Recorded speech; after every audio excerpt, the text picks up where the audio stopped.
Good evening and welcome to the City of Helena City Commission meeting, January 24th, 2022, 6 p.m.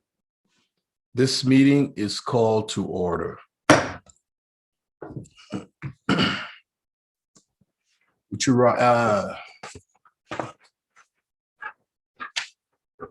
Welcome and thank you for participating in the City of Helena City Commission meeting. We are pleased to be able to provide this alternative meeting format in the city's effort to broaden public participation. Please be patient as we may experience technical difficulties during the meeting. We welcome your public commentary. Please read the following tips and guidelines for the app usage and your participation. Would you rise for the Pledge of Allegiance, please? I pledge allegiance to the flag and to the republic for which it stands, one nation, God, indivisible, liberty, and justice for all.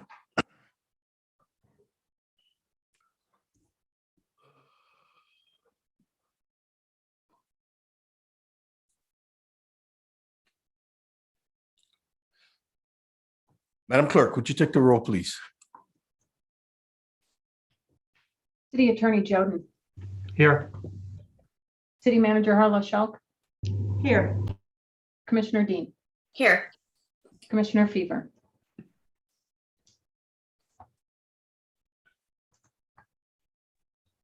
Apologize, Mr. Mayor. Getting Commissioner Fever into the panelists.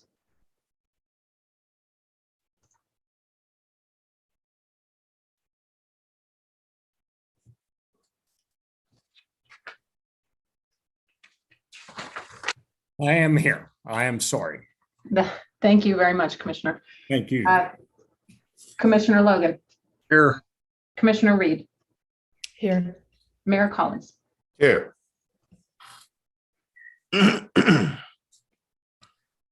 Our minutes from our regular commission meeting of August 23rd, 2021, and regular commission meeting September 7, 2021, administrative commission meeting December 15, 2021, and regular commission meeting January 10, 2022 were received. Do we have any comments, suggestions, corrections to make?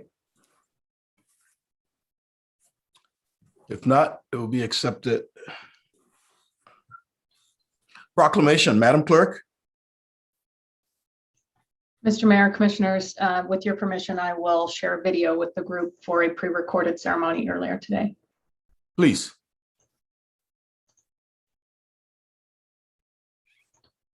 Good evening, ladies and gentlemen, directors, commissioners. Today we're sending Sharon off in grand style.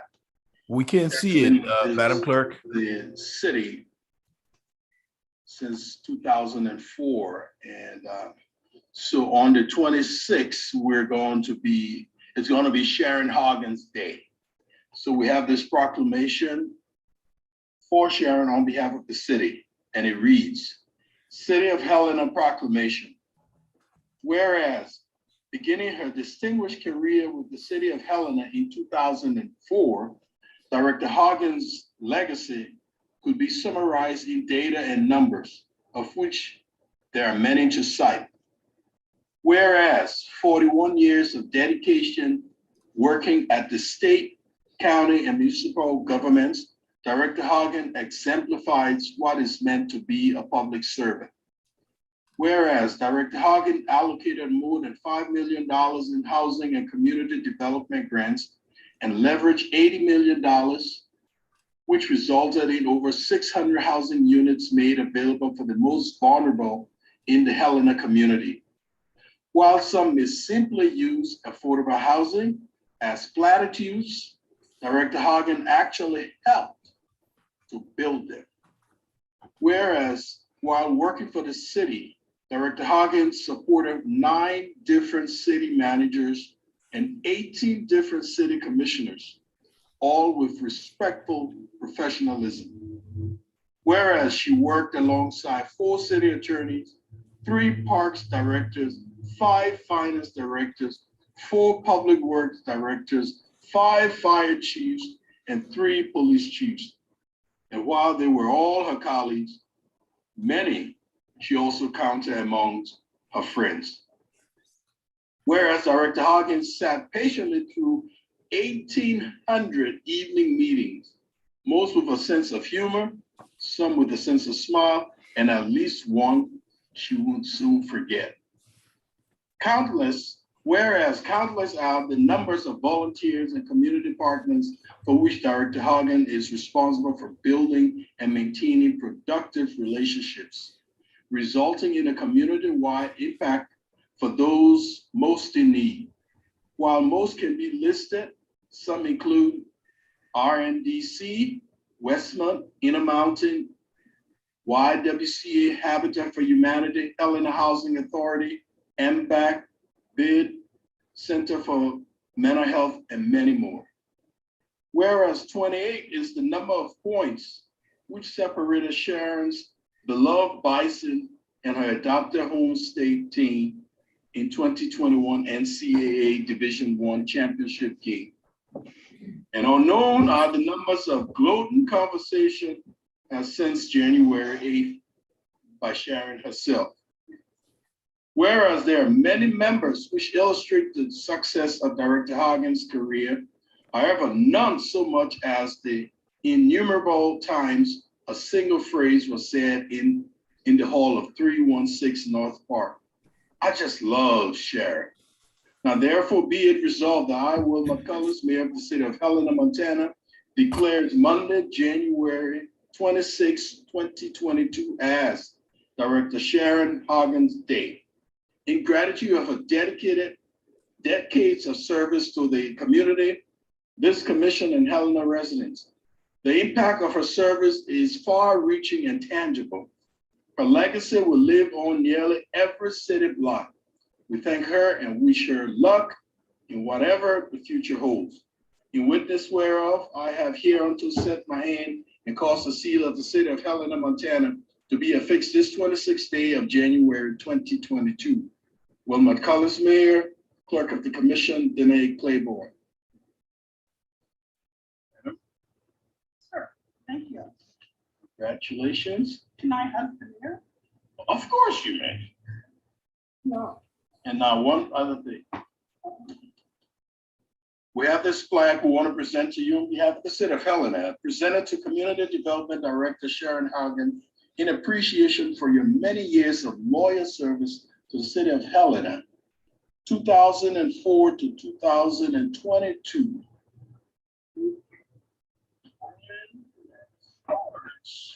These you can open at your leisure.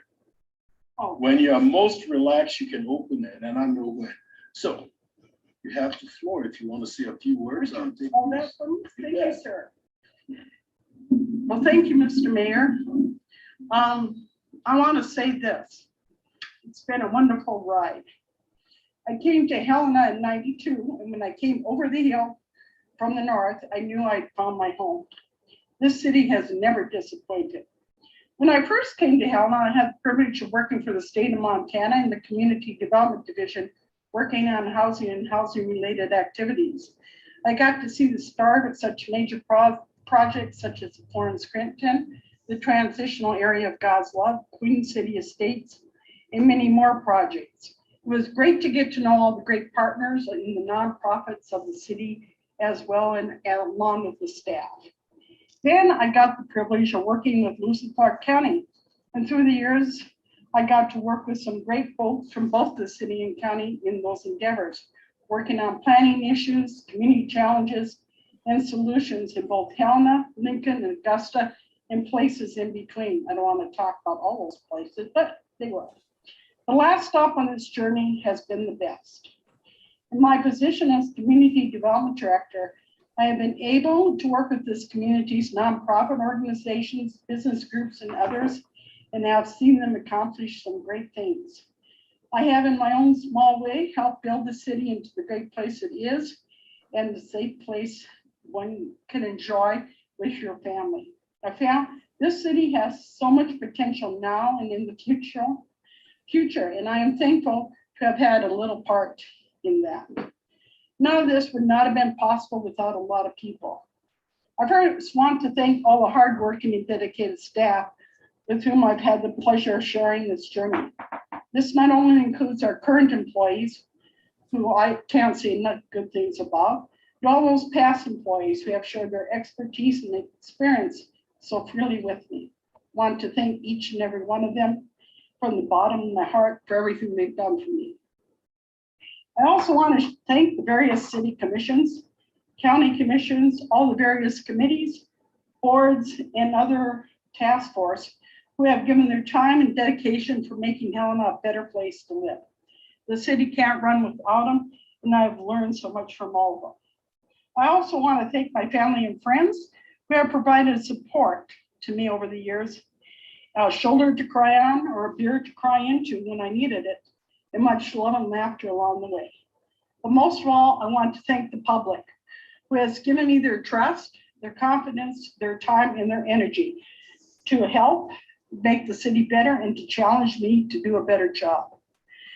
I can't say enough about the experiences I've had working with each and every one of them and the lessons I've learned. I hope I've only earned those precious gifts that they've given me. I hope to see all of you from time to time. I want to stay around Helena for a while. And if I might, I would like to leave you with some advice from one of my favorite public servants. He said, always remember, do your homework, treat people with respect, and make your decisions with an honest purpose. I've tried to live by these words and on occasion have succeeded. Thank you all. Goodbye and good luck.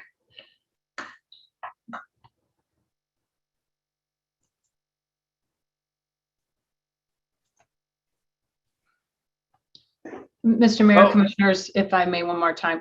This video was also posted to our YouTube page, so it will be available there as well.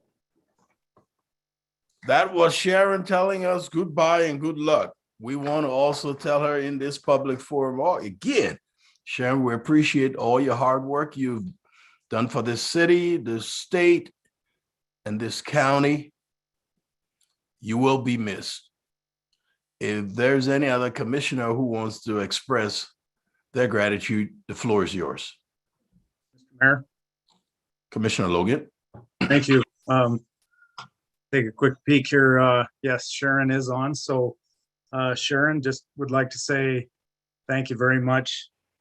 That's a lot of years of service and a lot of good you've done for the community and for specifically for the city of Helena and not just the community, but the municipality itself. And I can speak directly to having worked with Sharon and learned from her, learned a lot of things. As I became involved in the management of the fire department, Sharon was very helpful in terms of how the fire service and the fire code worked its way into a community like Helena. It's not a particularly linear path, and to have someone like Sharon there to help you navigate through that's just was invaluable. She taught me to sit on the correct side of the chambers to avoid the camera. I was very appreciative of that. Also learned a lot about North Dakotan ethnic culture, and we'll remember that a lot. And I just would like to say, Sharon, thank you for sticking around these last few years. I know, there was, you may have stayed a little longer than you intended, but I think you helped get us to a much better place. And you've really got big shoes to fill. But again, I really thank you for everything you've done for us. Thank you, Mr. Mayor. Bet. Thank you, Commissioner. Commissioner Dane. Thanks, Mr. Mayor. I don't think I could say it better than Commissioner Logan and the mayor did, but I think in the proclamation where it mentions that, you really are the epitome of a public servant. I have seen that firsthand the last couple of years. I know that I would not have made it through my first 2 years on the commission without your expertise and guidance, and always being someone willing to answer a question and providing comedic relief when we needed it as well.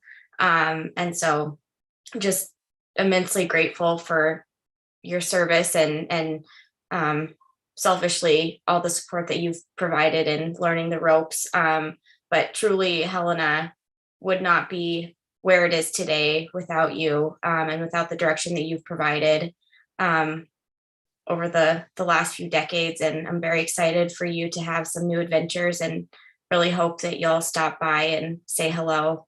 But truly appreciate everything you've done for our community. Commissioner Reed. Thank you, Mr. Mayor. I am really grateful for the time I got to spend with Director Haugen as the interim city manager. And I'm glad we got to overlap, albeit very briefly, before her departure. Thank you for your service. Thank you for your experience. Thank you for your wisdom. And as indicated, thank you for your wit. I distinctly recall in my early tenure as interim city manager feeling one of those drinking from a fire hose days. And you and I had a conversation, and it was the first time I'd laughed in a while. So I will always be grateful to you for your perspective and your willingness to share your knowledge with everybody. Again, I'm really grateful we had a brief chance to work together. I wish you the best of luck. And thank you so much for everything you've done for our community. Thank you, Commissioner. Commissioner Fever. Well, Sharon, I, alone among all the commissioners and the mayor, I'm the only one who hasn't worked with you at all. I mean, I've just met you and you're leaving. It almost seems unfair because I know that you have an enormous amount of experience and expertise and wisdom to share. Well, I guess I'll miss out on all of that, but if you ever drop me a note, I'd be willing to accept it and read it and respond, because we can certainly use folks like you to keep us going forward. Whatever you do next, enjoy it. Enjoy it a lot. Thank you. Sharon, you want to say anything else, or you've said enough? Thank you all for your kind words. I know I'm leaving the city in great hands. Let's get to work. Okay, we will. Board appointments.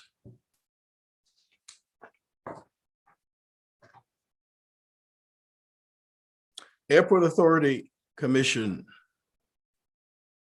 Appointment of Bob Herberly to an interim appointment on the Helena Airport Authority. Mr. Mayor, Huh? I apologize. I don't want to interrupt, but You I were- believe you're reading from a previous memo. Tonight's board appointment. Oh, is this, the Helena Public that is Arts. correct. That is correct. I was looking at the minutes. Sorry to the public. Let me get you.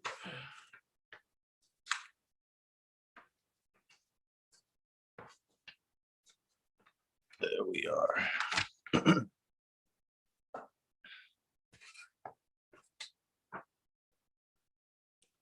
Board appointments. I'm recommending the following board appointment.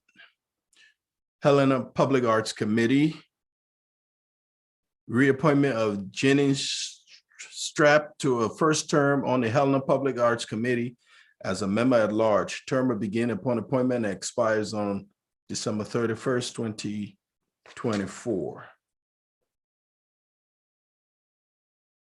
Do we have any discussion on that?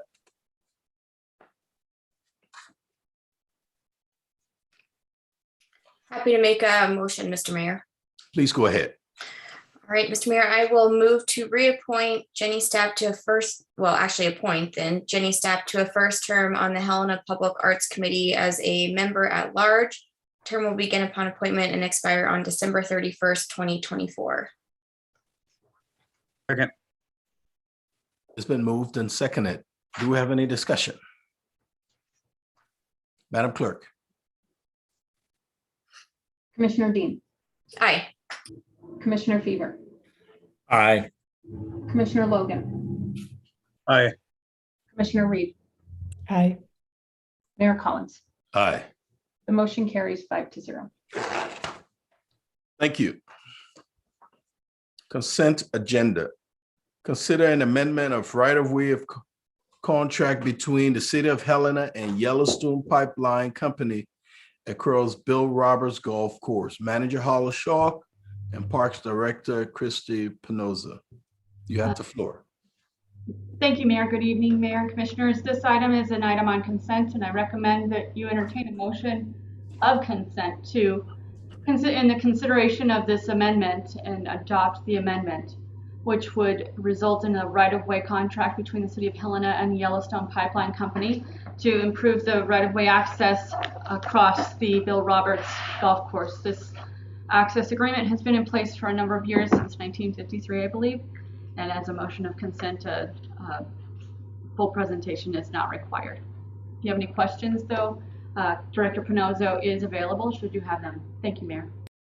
Thank you. Comments from the commission? Do we have any public comments on this topic? Madam Clerk, do we have any raised hands from the public? Mr. Mayor, Commissioners, I have no hands raised and I've received no written public comment on this item.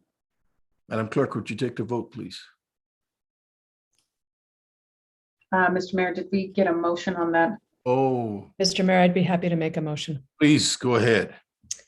Thank you, Mr. Mayor. I move to approve an amendment of right-of-way contract between the City of Helena and Yellowstone Pipeline Company across Bill Roberts Golf Course. Second. It's been moved and seconded. Any final discussion? Madam Clerk? Commissioner Dean. Commissioner Fever. Aye. Commissioner Logan. Aye. Commissioner Reed. Aye. Mayor Collins. Aye. The motion carries 5-0. Thank you. Communications proposals from the commissioner. Commissioners, do you have anything you want to put out? I don't see any raised hands from the commissioners. We will move along. Report of the city attorney, Attorney Jordan.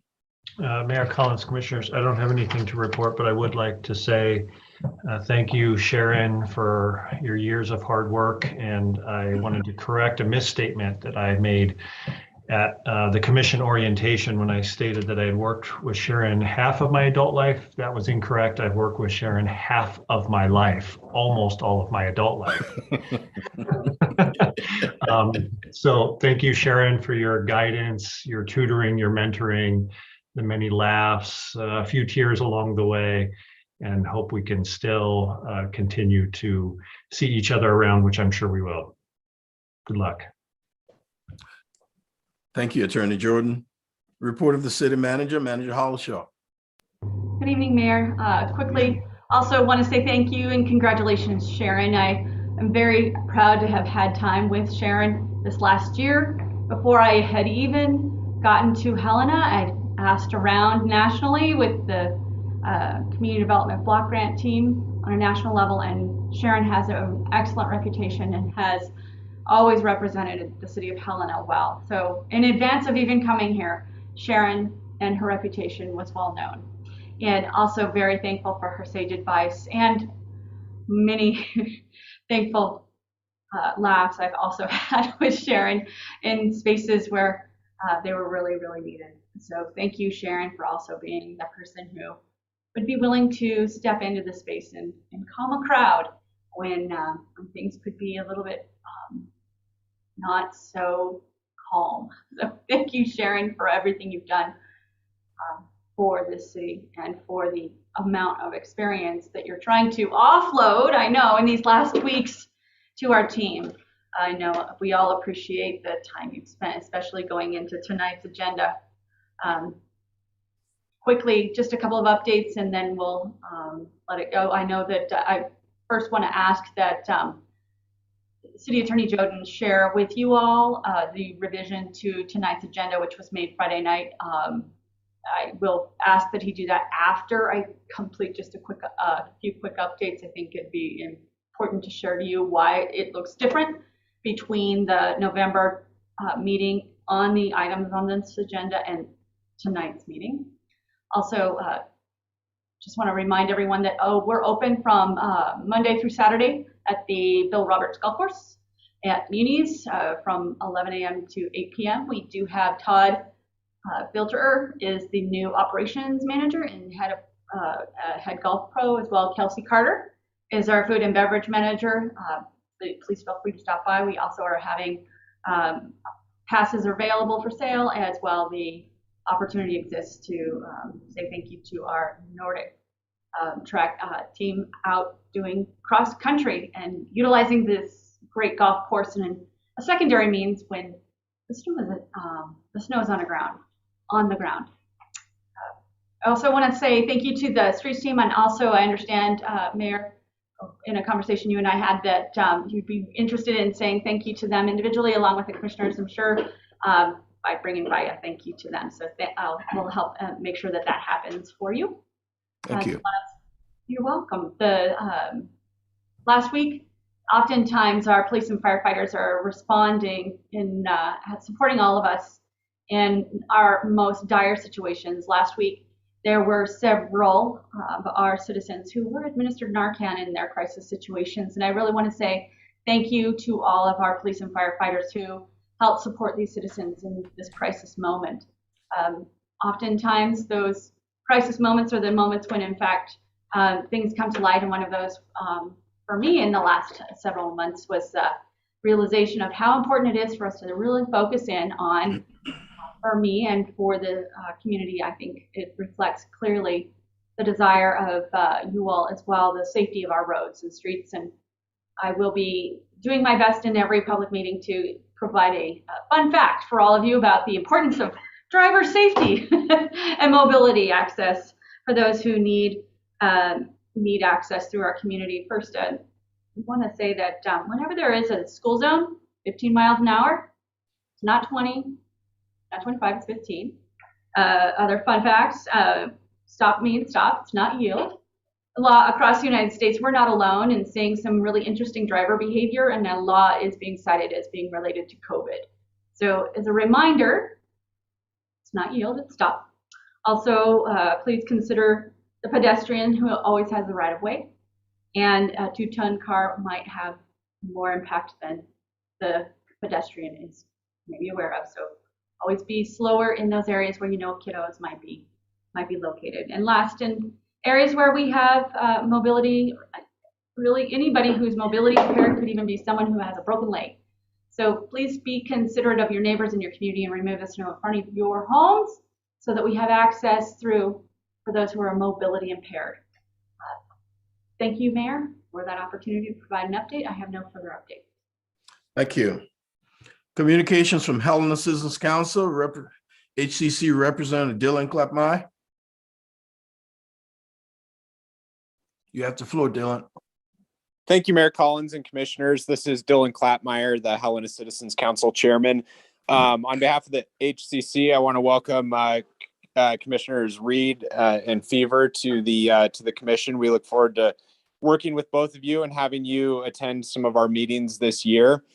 The only new update I have is that the first HCC meeting of 2022 is this Wednesday at 7 o'clock at the Helena Civic Center, and also through Zoom for those that want to participate through Zoom. We appreciate Mayor Collins coming to do the swearing in of our newly elected members at that meeting, and then we'll elect new executive officers. After those new executive officers are elected, I will be sure and reach out to the city manager and city clerk to introduce the new HCC executive officers to all of you. That's all I have. Thank you. Thank you, Dylan. Regular items. Consider first passage of an ordinance eliminating the approval of personnel policies by the City Commission by amending Section 2-1-3 of the Helena Citizen Code and set a public hearing date for February 14, 2022. Mr. Mayor, Yes. I think given what we have on the agenda tonight and the need for some additional discussion and information, I would like to move for us to table the consideration of an amendment or to consideration of first passage of an ordinance eliminating the approval of personnel policies by the city commission by amending section 213 of the Helena City Code. I think we can have an opportunity to bring this back to us later on when we have some more time to actually dig into it. Thank you. Do we have a second? Second that. Do we have any discussion? Madam Clerk.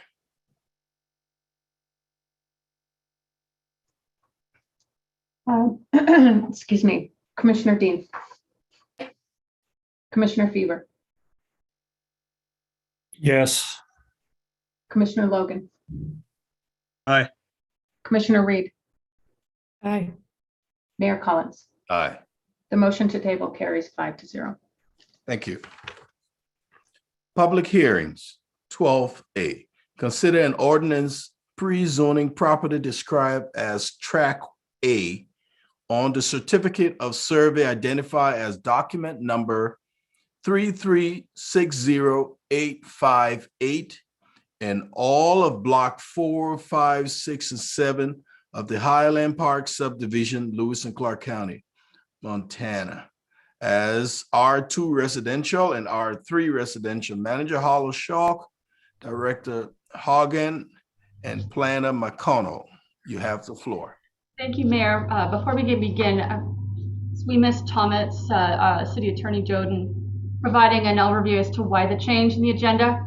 You could also share the consequence of not revising it at the same time as the reasoning for the revision on Friday night. That would be helpful. And when done, Thomas, Director Joden, if you would please turn it back to me so I can do a quick summary of this item and the commission's need, and then we'll go to Director Haugen and Planner McConnell. Sure, Mayor Collins, I'd actually like Eric Coate to speak to that, please. Thank you. Mr. Colt, you have the floor. Thank you, Mr. Mayor. As you will notice, we have moved the annexation to now be item 12C. At the hearing in November, at the meeting in November, we considered the annexation first of all of the subdivision items or subdivision related items. The reason we moved it to C for tonight's agenda is so we could have a joint hearing on the annexation and the subdivision. And the reason we did that is because 76.3.6052 of the Montana Code annotated says that when a proposed subdivision is also proposed to be annexed to a municipality, the governing body of the municipality shall hold joint hearings on the subdivision application and annexation whenever possible. And we believe that it is possible to have a joint hearing or joint hearings this evening. And it was a matter that we overlooked for the November 22nd City Commission meeting. So that's the reason for the change. And we want to make sure that we are in compliance with that provision in the Montana Code. Thank you. Deputy City Attorney Coate, what's the consequence of not revising the agenda? Well, with most of these subdivision related items, if it's reviewed by a court, the court is going to review it under an arbitrary and capricious standard as well as an unlawful standard. And the unlawful standard basically says, hey, did the city comply with the statutes and the ordinances that are applicable?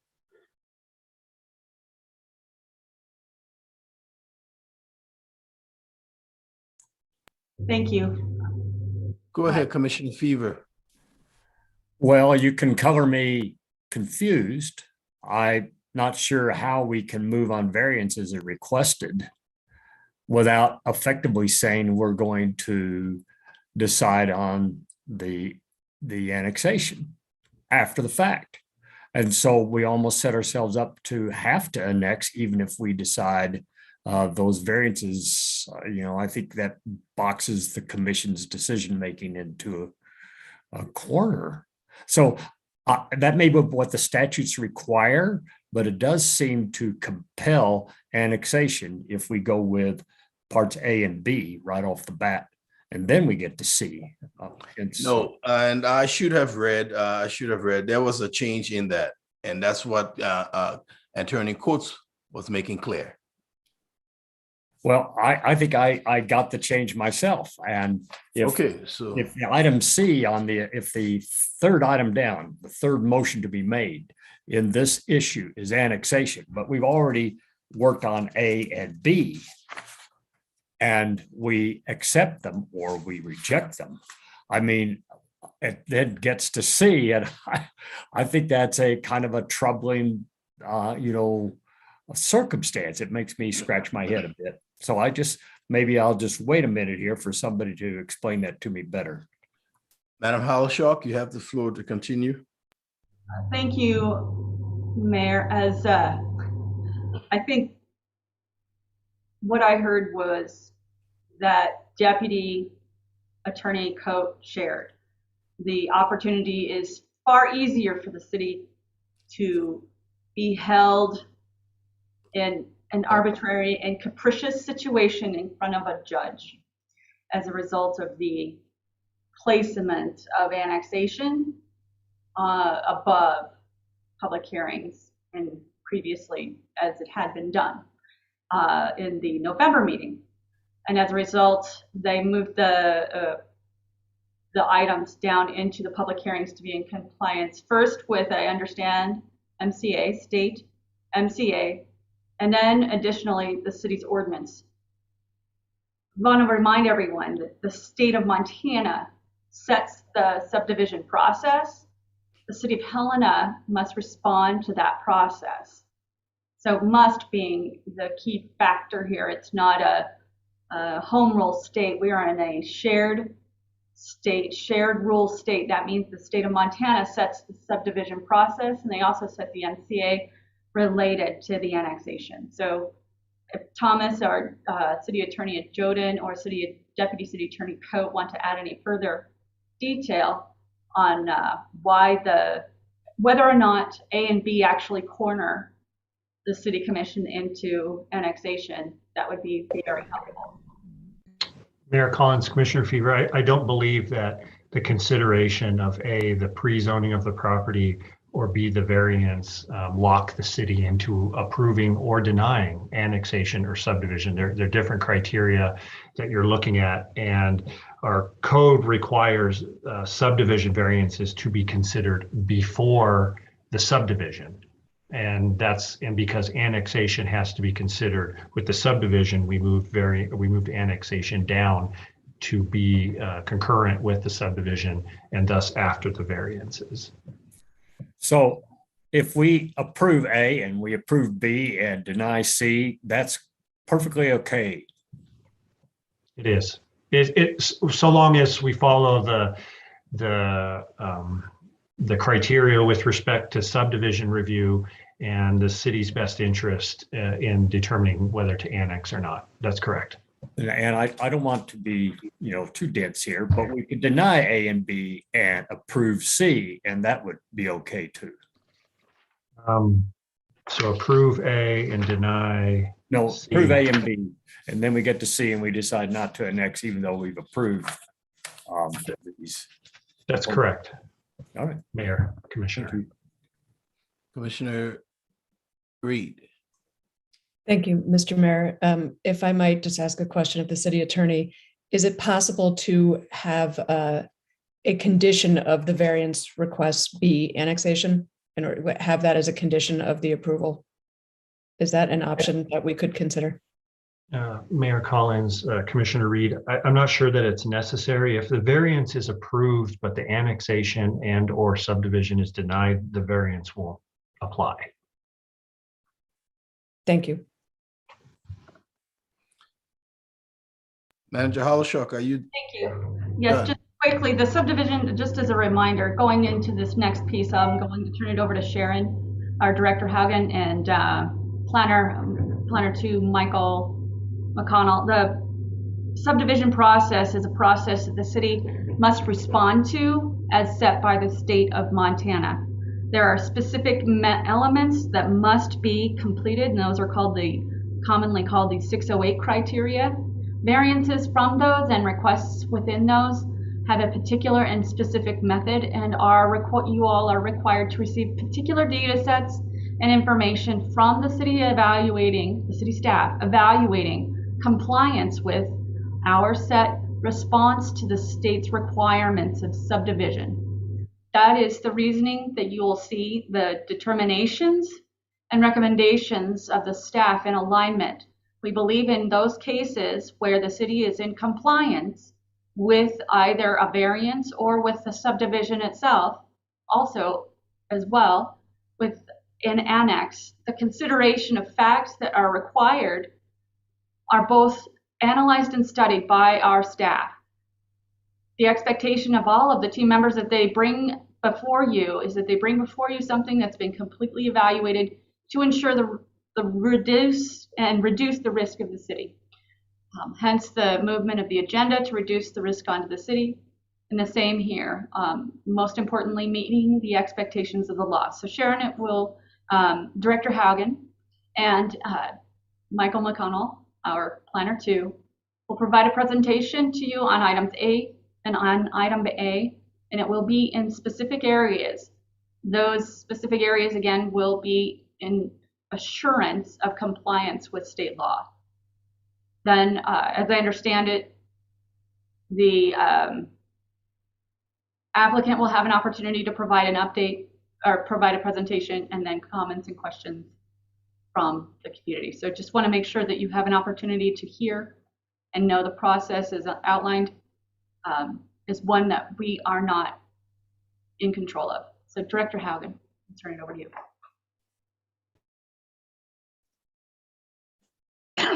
Mr. Mayor, Commissioners, Michael McConnell from my staff will be taking you through the phases tonight. As the city manager indicated, state law sets different criteria by which you'll analyze each of the upcoming actions. And with that, if with your permission, I'll turn it over to Mr. McConnell, and he and I will be available for any questions that the commission may have. Mr. Mayor, just really quickly. Commissioner Dean? Just a logistics question, Sharon, or the way I understand it, we are going to have a presentation for each of these 4 items separately, correct? Mr. Mayor, Commissioner Dean, excuse me, we'll be giving a presentation on the pre-zoning and then a presentation on the variances. But the annexation and subdivision will be a joint presentation. Right. But you'll be required to take separate actions on both the annexation and subdivision. Okay, I great. hope that answers your question. It did, thank you. You have the floor, Mr. McConnell. Mr. Mayor, Commissioners, thank you very much. As the manager and Sharon both said, this is a now 4-part process. This is the pre-zone section of my presentation tonight. And staff will be available after each one to answer any questions that the commission might have as a result. So this subject property is approximately 60 acres in size and is about 600 feet west of the Hauser Boulevard and Grantham Avenue intersection. You can see here a somewhat crude map of the west side of Helena, showing the general location of the subject property. The property is currently in the county and zone urban residential mixed use.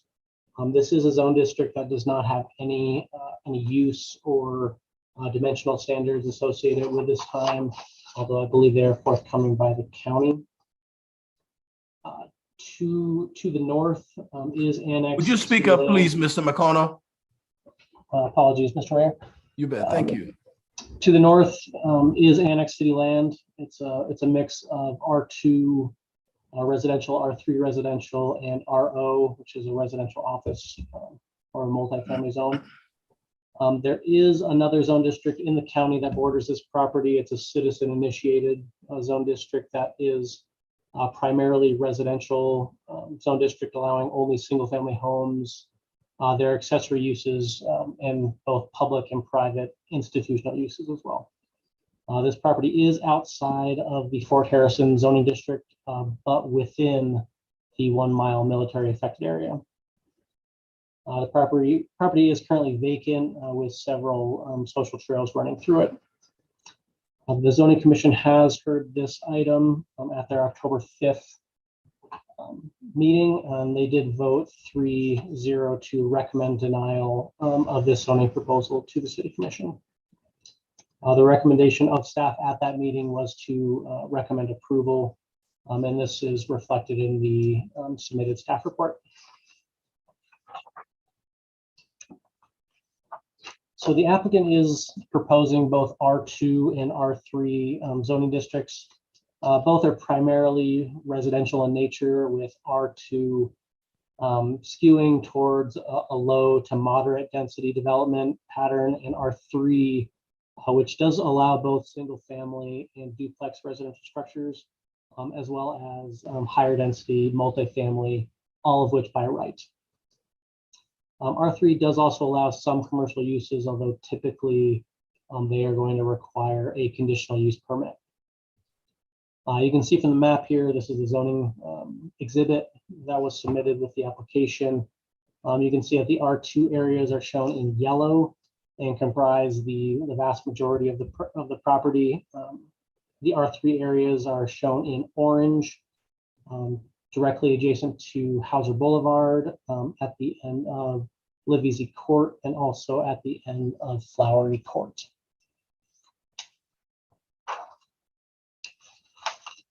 These are the review criteria, which are individually represented in the staff report.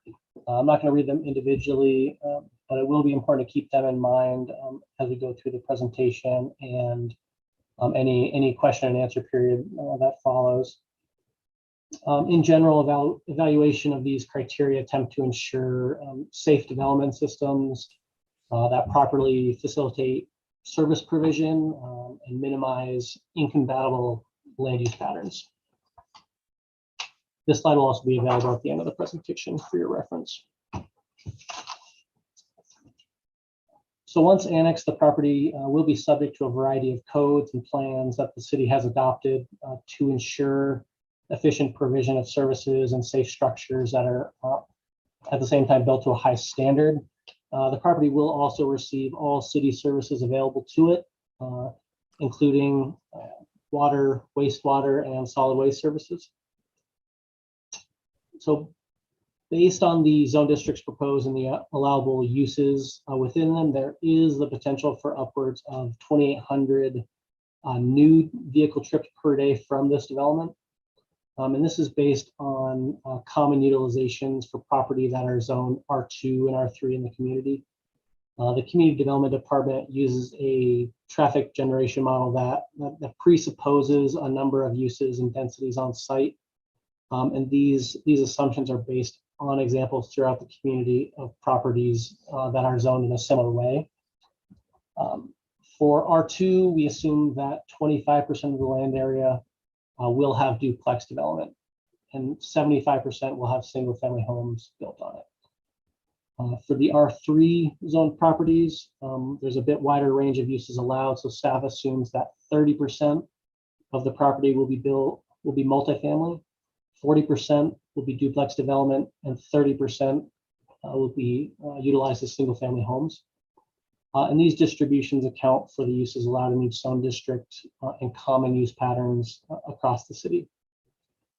We use this model because zoning in and of itself does not place conditions or specific restrictions for development on the properties in question. The applicant could potentially sell some of these lots, and the new owner would be able to build anything that particular zone district would allow.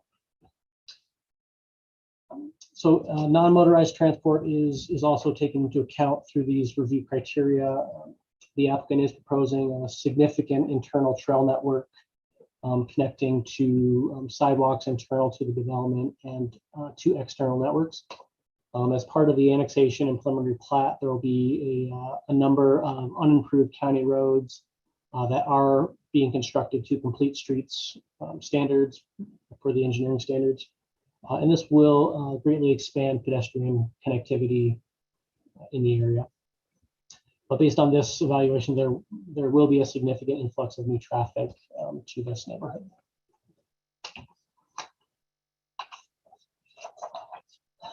So the dominant land use in the area is single family homes, and the proposed zone district support that use, as well as some of the other residential land uses in the immediate vicinity. Both condos and multifamily rental housing are located immediately to the north in Overlook Estates. And the development patterns of this nature are supported by the growth policy. And I mean, much of the existing single family homes are on lots that are larger than what is being proposed. There are a certain amount of similarities for sure. A large amount of the multifamily structures, as you can see in the zoning map on the left here, are located adjacent to Highway 12, potentially lessening their impact on the wider neighborhood. The other map represents it's a map from the growth policy. It's the existing land use map. And the orange color represents urban density residential land uses as they exist today. And you'll notice that some of those are located in the county currently, but we still classify them as urban. So the growth policy identifies this area as one where it is appropriate to grow at urban scales. Both R2 and R3 zone districts potentially support this outcome. The property is within the urban standards boundary, facilitating connection to city services like water and wastewater, as well as both the motorized and non-motorized transportation networks. This zoning proposal also meets several growth policy goals and objectives, namely those for the provision of housing and efficient infrastructure use and development.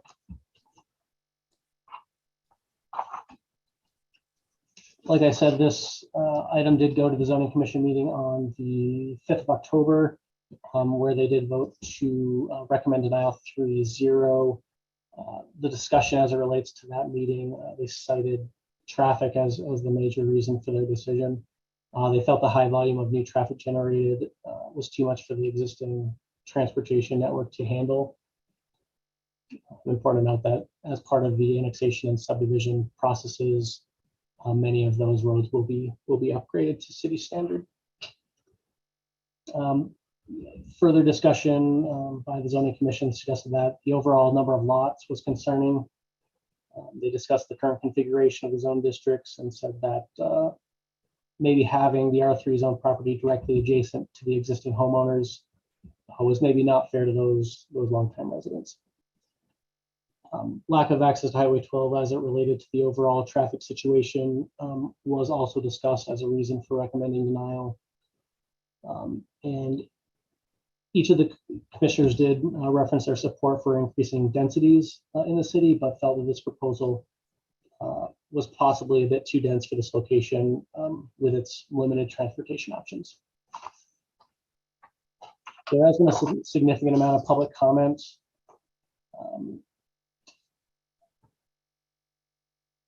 Excuse me.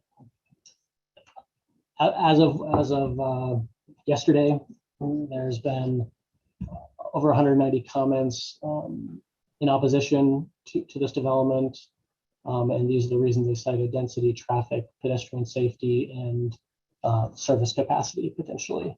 All the comments were lumped into one, as most of them did not reference a specific portion of the project. I just said this project, I'm against this project.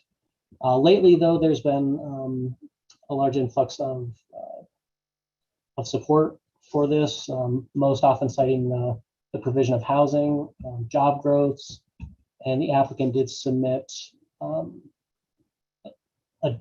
petition digitally signed by, I believe it was 331 at final count, individuals that expressed support for the project for various reasons.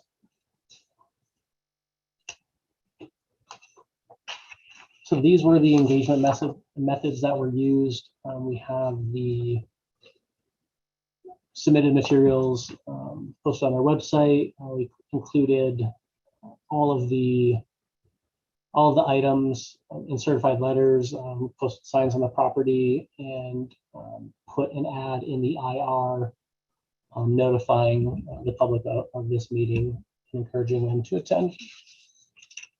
So again, this is the review criteria that should be considered tonight as they relate to the pre-zone portion of this project. Mr. Mayor, Commissioners, that's all I have for my presentation tonight regarding the pre-zone, but I and a number of city staff are available to answer any questions that might arise. Thank you. Thank you, Mr. McConnell. Mayor, if I may, just want to remind the commission that Mr. McConnell has provided the conditions under which zoning can be approved and must be followed within the state's requirements. Those criteria for zoning require that we evaluate the appropriateness of the zoning in compliance with state rule. The impacts on transportation services and public health and safety cannot be beyond what is addressed by the zoning. So just to remind the commission. Thank you.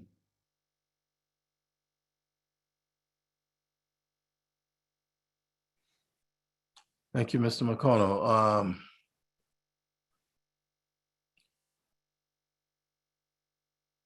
At this time, we'll have commission discussion.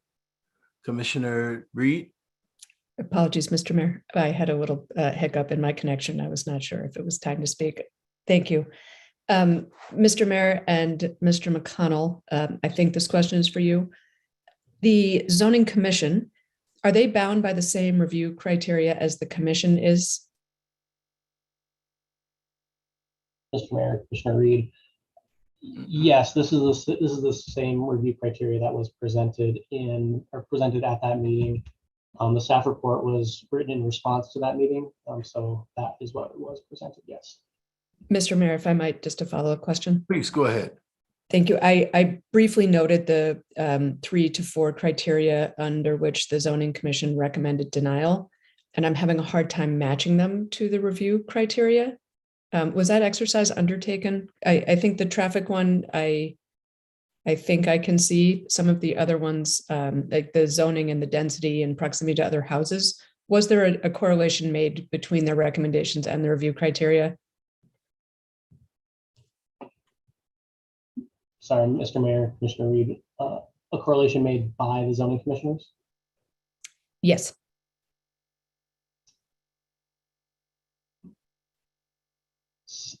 Apologies. Attorney Coder Jordan, is that I believe that's in, sorry, Ms. Reed, that's in the discussion was in the minutes. I have not reviewed the minutes in a good bit, but it's the best of my recollection that they stated their reasonings as they related to the criteria. Director Hagen, do you want to try to add to the response from Mr. McConnell? Mr. Mayor, Commissioner Reed, in addition to what Mr. McConnell stated, the density of the area was indirectly looked at in terms of the character of the district and the values and the appropriate use and compatible urban growth. So those are generally, they didn't directly discuss those, but that was generally how the discussion related to the criteria. I don't know if that answers your question, but. Yes, thank you, Director Hagen. Thank you, Mr. Mayor. Commissioner Dean. Thank you, Mr. Mayor. This is a question for Mr. McConnell. It was helpful that you noted that, an applicant could build any of the structures that is allowed by whatever zoning district that is. But do you know what the breakdown is of the type of structures that are in the R3 of Overlook or adjacent to Overlook? I don't know the exact breakdown, but I can go back to the slide that had the zone district map on it, if that would be helpful. And that'll give you a pretty good idea of what is allowed and where in the immediate area. Okay, thanks. So here you see Overlook Boulevard, RO, and the R3 are going to be where your multifamily uses, condos, or rentals are located. And R2, I believe, is mainly single-family homes. Thank you. Do you have any other comments from the commission? Commissioner Logan? Thank you, Mr. Mayor. Question for staff. Improvements that deal with some of the roadways in the area. Well, let me back up. Can you briefly describe the sort of technical difference between the major and minor collector and what that means to the area? Can I ask a clarifying question? Commissioner Logan, and perhaps this goes along with Director Haugen and Planner to McConnell. How do those factor into the zoning analysis that you all do? Sure. And its environment? Thank you.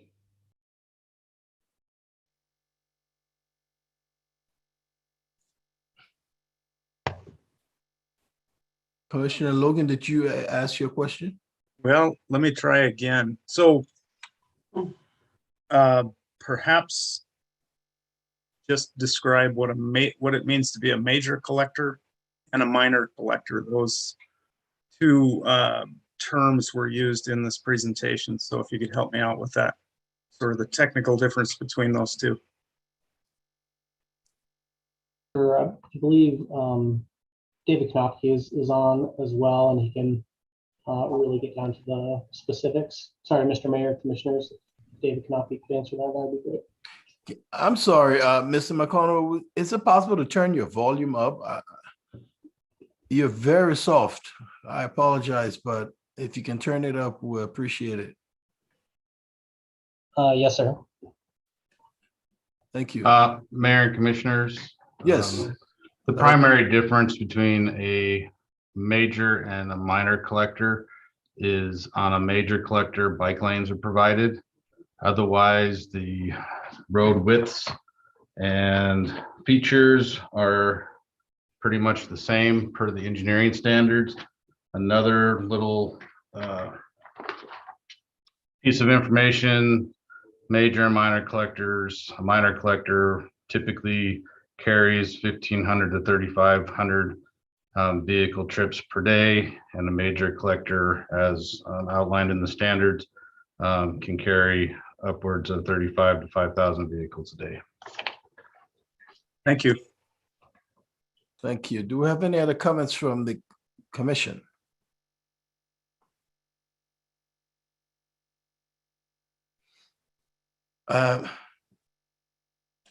I just want to get some clarification, Mr. McConnell. I see there that the zoning commission voted no, and the staff voted for approval. Am I correct? Mayor, if I may, first, the team do not. They recommended, that's what I meant. Right, recommendation is not the best term in this scenario, and that we're required to assure compliance with the zoning as opposed to recommend. So when we say recommending, it's not that the staff are in opposition of the zoning decision. We believe that the information as provided is in compliance with the zoning requirements of the city, the state. So that is the expectation when we bring these before you. Just wanted to clarify that it's not the opposition. It's not a contentious place from what. I didn't take it to mean that way, Madam Manager. All I was trying to figure out was if you stating that the med requirements, zoning requirements as outlined by the state, I'm confused as to why the zoning commission didn't see that. Or do we have any member of the zoning commission on, Madam Clerk?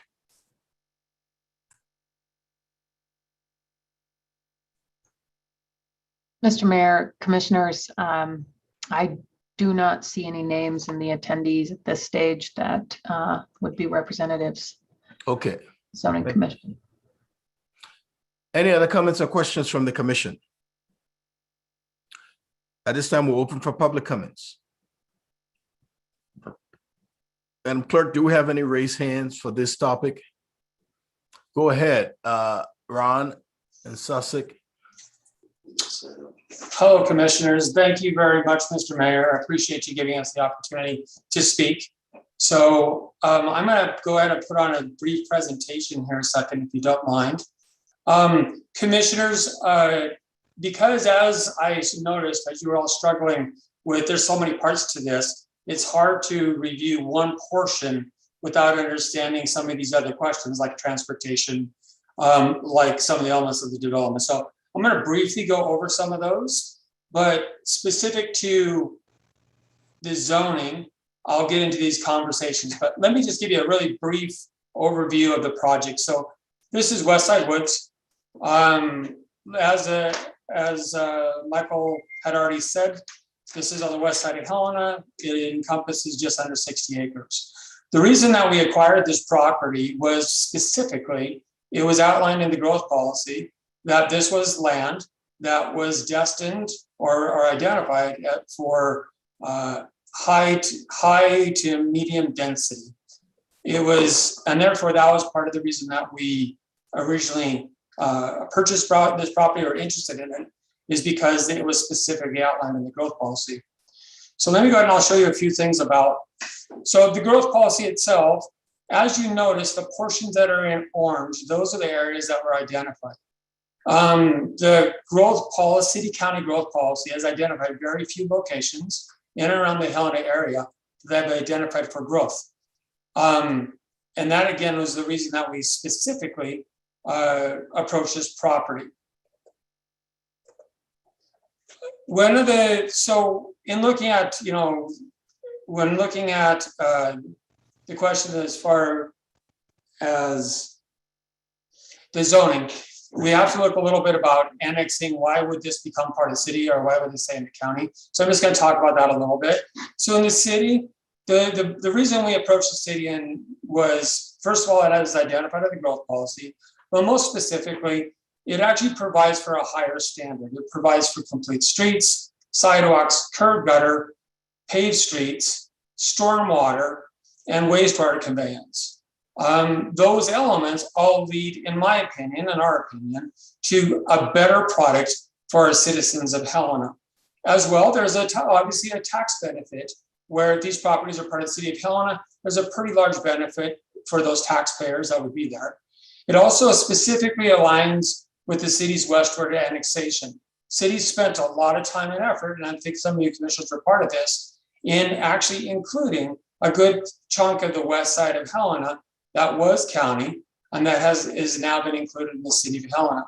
So it was also in line with that.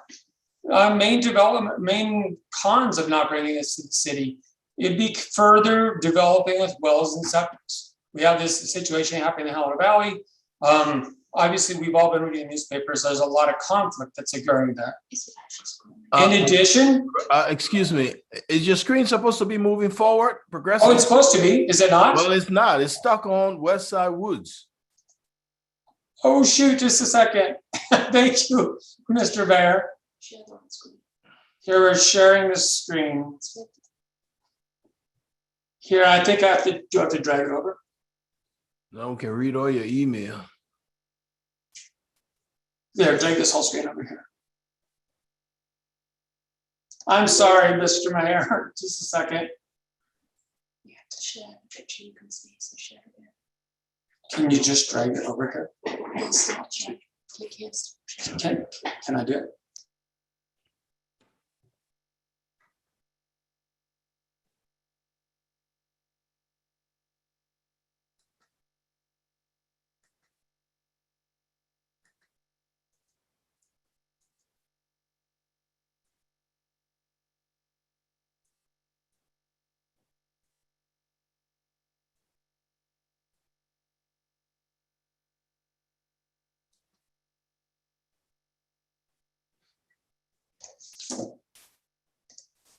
I'm so sorry. We're trying to figure this out.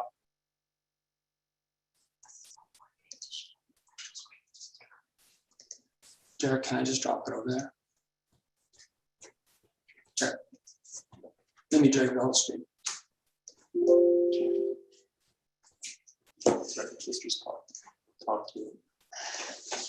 Just a second. We're having a little technical difficulties there.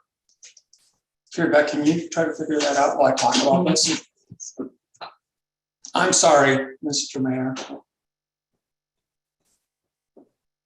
We should be more tech savvy.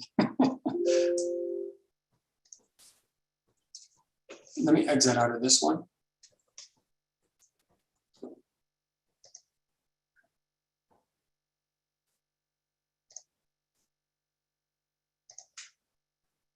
There's that now sharing. Am I unmuted? We did have it, but now it's gone away. How's that? Is that okay? Yeah, we can see it. Okay. Here, now I'll explain the There screen. you go. Okay, let me explain the screen, and I'm so sorry about that. Okay, can you see it now? Yes, we can. Okay. Let me see if it changes the screen. Does it change the screen? Did you? Well, it's changed from west side to future land use. Then does it say CD annexation? Okay, I'm gonna stay over here then. It's not doing this. So let me escape out of here. All right, you can see that, right? Yes. Okay, sorry. I'll start really quickly. So this is basically property. Here's the map that shows where the future land use would be. I'll get caught up, sorry. These are the pros of annexation, which I just explained. These are the cons, is that it'd be, if it's developed in the county, it'd be more wells and septics. It also would add to our urban sprawl. It would also be lower infrastructure standards. And it creates more strain on city services without taxpayer support. And that's a big one. That's the more houses we add to the county, as we know, it affects our city. So that's the reason why we are bringing forward into this city. It's part of the urban design designation. So the growth plan specifically has outlined that this property should be moderate to high density development. So that brings me to zoning. So the most important thing I would say is that if you look around this area, we didn't just pick this zoning, this R2 and R3. The reason that we were specifically keyed on that versus RO or versus a PL1 is we wanted this property to be more in line with what's around it. All of the properties essentially that are to the west of this, including the portion that's in white, those are much higher density lots. In other words, many, many years ago, these lots were created and roughly they're in a configuration of 50 feet by 130 feet. Now, albeit many houses over the years were built over the top of those lines, but that is the density that was originally overlaid over this entire area to the west. To the north, it's much higher density. It's about 2.5 times more dense than what we proposed. We did that because we feel that this is more in line with what the land, some of the constraints in the land, as well as with being in line with the neighborhood. This is a plat map of that same area that shows all of these lots here that are immediate to the west. Immediately to the east. All of this area, this is how all this is currently divided. So what we're proposing, the smallest lot that we have is our lots are basically 2 to 6 times larger than the lots that are currently platted to the east. It's really important to, and this is, commissioners, you had mentioned this quite a bit. When we brought this plan forward to the city staff, we were very careful to make certain that it met the standards for the zoning. And that's part of the reason why you have a recommendation from the city staff for approval, because it is in alignment with what the goals were set out in the growth plan, as well as its supportive of those goals. Unfortunately, during our zoning meeting, we got hung up on some other things that were not in that scope. Traffic was the biggest element of that. So why this zoning? So it's this density supports housing. One of the things that we decided, and as you commissioners, or the commissioners before you decided, as you keep annexing other properties on the west side of Helena, was that cities need houses, or that's part of what cities are, is that they offer places for houses, and density is part of that equation. This density, it also supports affordability, having different kinds of housing. If all of these were just big lots, then the lots would be very expensive, and it only promotes one kind of housing. Having different types of housing options, condominiums, single family, offers different types of affordability. Appropriate for the existing neighborhood, as I explained earlier in the slide, and it's balanced. This is a balanced approach. As we explained, or as the zoning would allow, you would be coming forward with a plan that's 400 units or something like that. So quite a bit denser than what we are coming forward with. And this is, we believe this is responsible. It's bringing housing more into our cities as opposed to out in our counties. It fits the Helena growth plan, and that's the big one. So what I'm going to do is I'm going to turn this over to Jeremy Fadness with WWC, because in our last conversation when we got into zoning, it entirely centered around traffic and the concerns with safety and the concerns with how people are going to get here and from. I realize that that's not part of zoning, but I'm going to have Jeremy, if you would, Jeremy, jump on. He's going to talk a little bit about traffic, if that's all right. And we'd still like to share our screen, please. So if you could, please let Jeremy come on. Can you hear me? Yes, we can. Okay. Thank you, Mayor and Commissioners.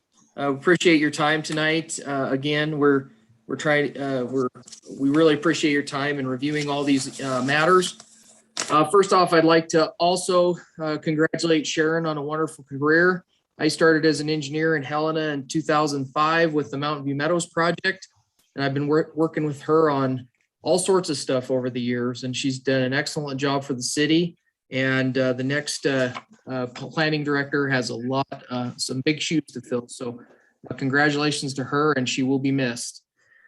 Also would like to thank city staff and the engineering department and planning staff, Michael McConnell and everyone up at city. They've done an excellent job with this review of this development.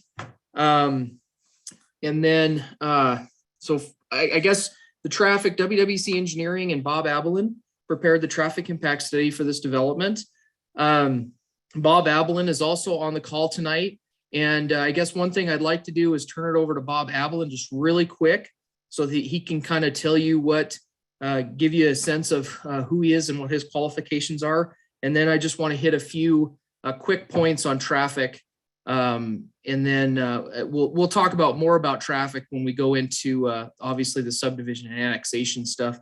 And so I won't spend a lot of time on it with the zoning. But Bob, can you chime in for a second?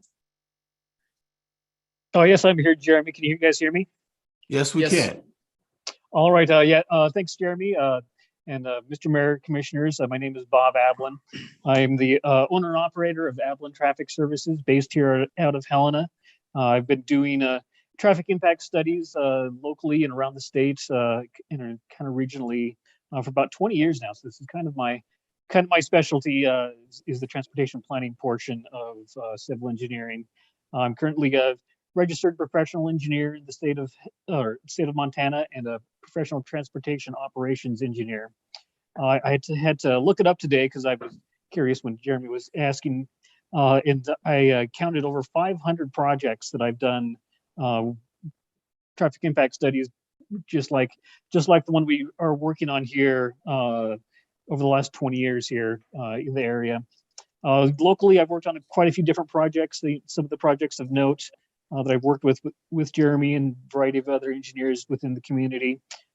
Did all the traffic work for the Mountain View Meadows project, the Remington Apartments off of McHugh, a variety of the developments that have occurred around the Custer interchange, I've also actually worked quite a few times with the City of Helena on different studies, speed studies and road reviews for different sections of town, and also a variety of projects with Lewis and Clark County for the same kinds of things, looking at traffic data and traffic operations. So I have a fair amount of expertise in the field of traffic, and I think we're going to be talking about that quite a bit tonight. But I think that's all I wanted to put forward right now, and I'll give it back to Jeremy for some more general discussions about traffic. Thanks, Bob. So I guess just briefly, so WWC Engineering and Bob Abelin prepared the traffic impact study for this development. That was submitted to the City of Helena with the original subdivision application.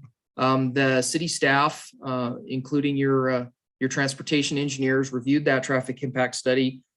We did respond to some comments from them over the course of their review and provided updates. As part of that, also, once we got past their review and into the public process, city staff actually used their own traffic generation numbers based on zoning, as Michael McConnell indicated in his presentation, which actually doubles the amount of traffic that we presented in our traffic impact study. And their conditions of approval are based on those numbers that were generated from the city's traffic numbers based on zoning. Also, there's been some questions about access to Highway 12, MDT, and we'll get into this again too with the annexation discussion, but MDT's been contacted several times and met with, and they have been adamant that they won't allow an access on Highway 12 at the northwest corner. And then finally, I think there's just been some talk about traffic, the amount of traffic and safety with that traffic. And more traffic does not necessarily mean less safe roadways. Complete streets actually equal more safe roadways. There's lots of areas in the City of Helena that you can point to that have lots of traffic on them, and they are perfectly safe areas for all over the city. And that's because they're provided with complete streets. And the city's staff's recommended conditions of approval recommend the construction of complete streets off-site from this development, including Hauser, Park, Flowery, and Granite Street, to provide full-width roadways, boulevards and sidewalks, to provide those safe routes for pedestrians, bicyclists, parking, all those uses that are needed within those corridors, and provide those safely.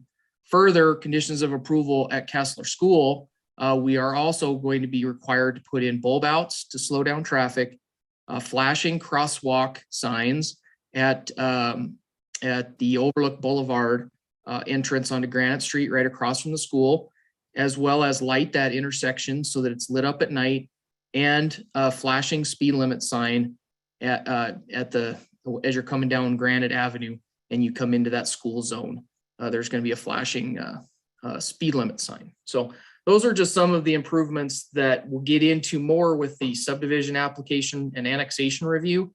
And then also, as you can see on here, some of the other comments have been, well, Granite Street's the only place to get out of this area. And as you can see from this map, there's lots of areas in which you can get out of this area to the west of this development, utilizing Hauser Boulevard to the east. You can access plenty of locations onto Highway 12 where there are already existing traffic signals. And Hauser actually always goes all the way into downtown also, I believe. So with that, I think I'll turn it back over to Ron. Yeah, I think we hit all those, Ron. So I think back to you. All right, thank you very much. I'll proceed here quickly on the rest of these points. So, you're asking about what happened in our zoning. That's what happened. Is we're here to talk about zoning and why it's applicable when we talk about traffic. And so we didn't have all that information. So that's why we are trying to present some of that to you right now. I'm going to show you just a little bit more though about the rest of the development, just so you have an idea. So West Side Woods, I think it's important for you to see what this community is that we're proposing. So everything that you can see in this darker color here, this is where we're proposing it to be multifamily, or sorry, single family. This landmass here, these lots would be quite a bit bigger. Like I said, anywhere from 2 to 6 times larger than the lots that are currently directly to the east. We specifically did that because, as you can even see some of those lots to the east, people have built over some of those lot lines. So we wanted to, again, have some larger lots. But in addition to that, on the condo lots that you can see, we're looking for having different types of housing options, because those options lead to more affordability. As far as density goes, though, they're the same density, in fact, a little bit less dense than these other single family. It's just a different housing type. And then we add some multifamily.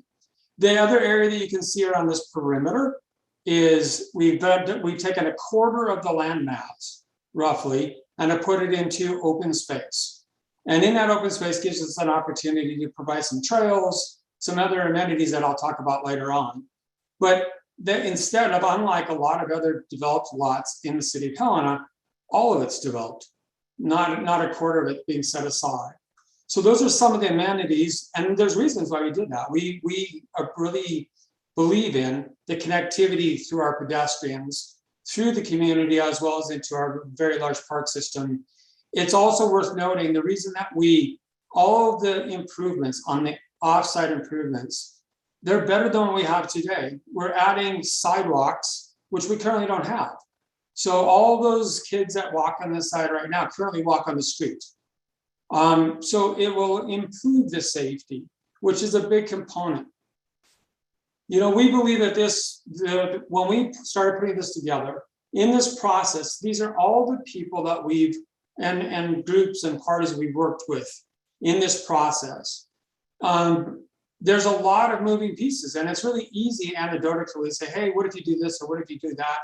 But in order to meet the statutes, in order to meet the goals that we put forward, we wanted to include all of these folks in that discussion. And that's why you have a recommendation of approval of this entire project from the city staff, because we've worked very hard to try to make that it meets the intent and the standards of the city. With that, it's a very brief overview, and I know you have a lot of questions, so I would leave it at that. And it's specifically to zoning, you know, if there's anything specific, but I would just end in, we do meet all the requirements that Michael had put up here regarding zoning. And that's the reason that we have this plan in front of you. Otherwise, we would have changed it before it ever got to you. So thank you very much, commissioners. Thank you very much, Mr. Mayor. Thank you, Ron.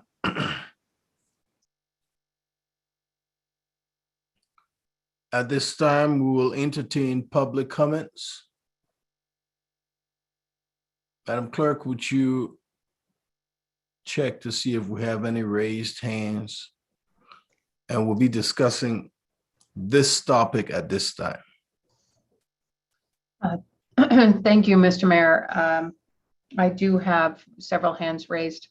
I know that there are individuals that asked to speak as a group in order, but to go in sequence of the hands raised, I first have a hand raised from someone listed as Helena Habitat. So I'd ask that they please list their full name for the record. Yes, Jacob Coons, Helena Area Habitat for Humanity. I live at 941 Hollins Avenue. Mr. Mayor, Commissioners, I'm speaking out in favor of the zoning for this property. As many of you know, the average sales price of homes in Helena has now reached $411,000. And part of that is due to market corrections over the last few years.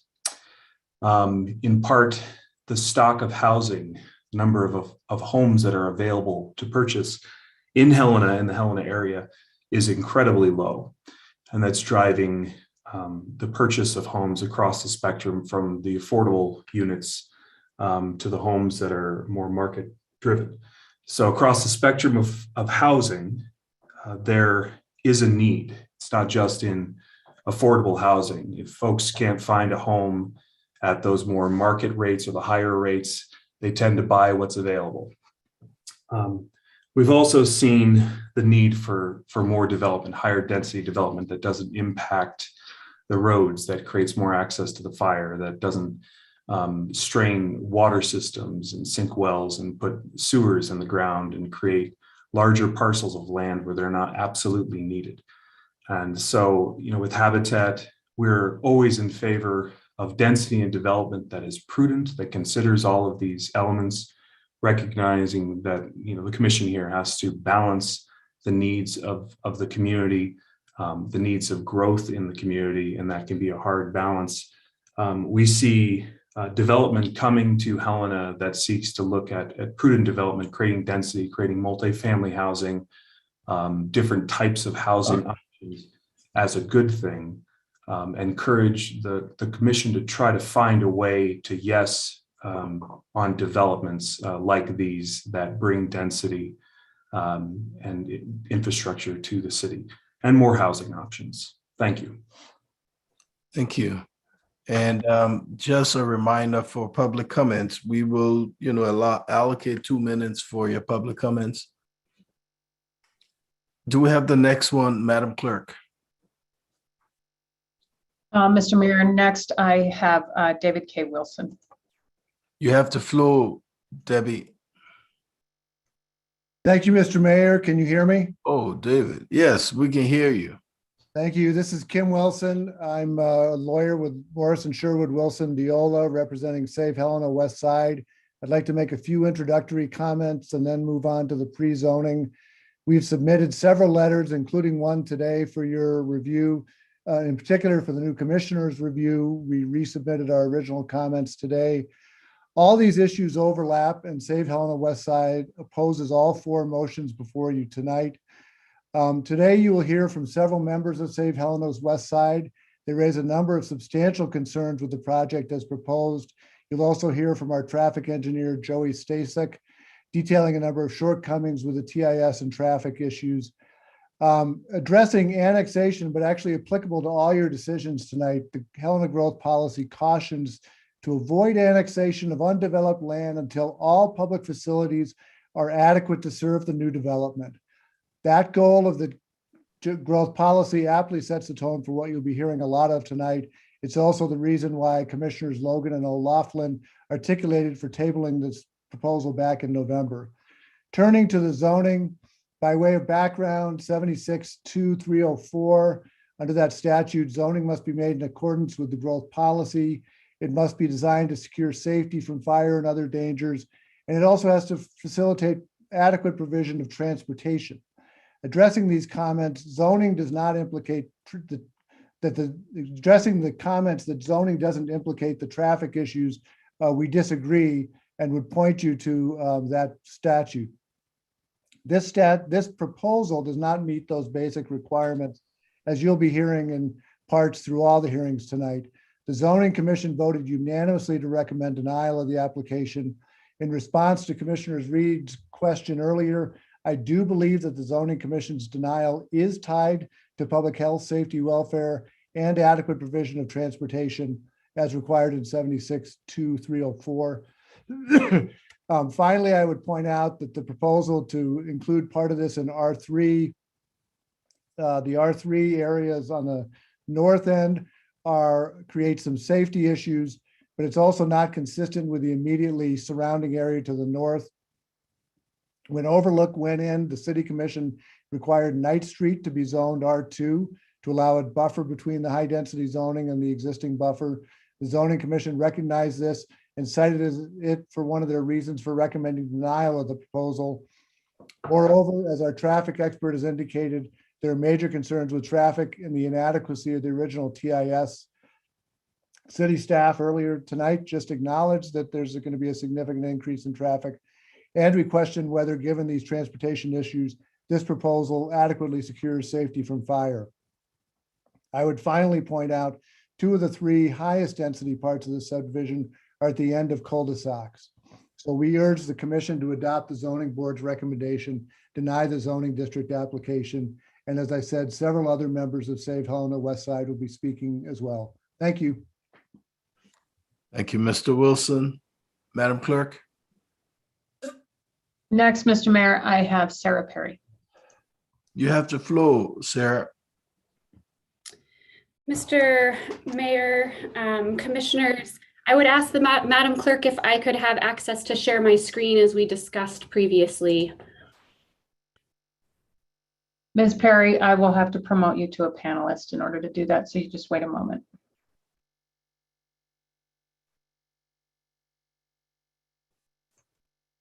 Thank you, Mr. Mayor, Commissioners. Can you hear me again?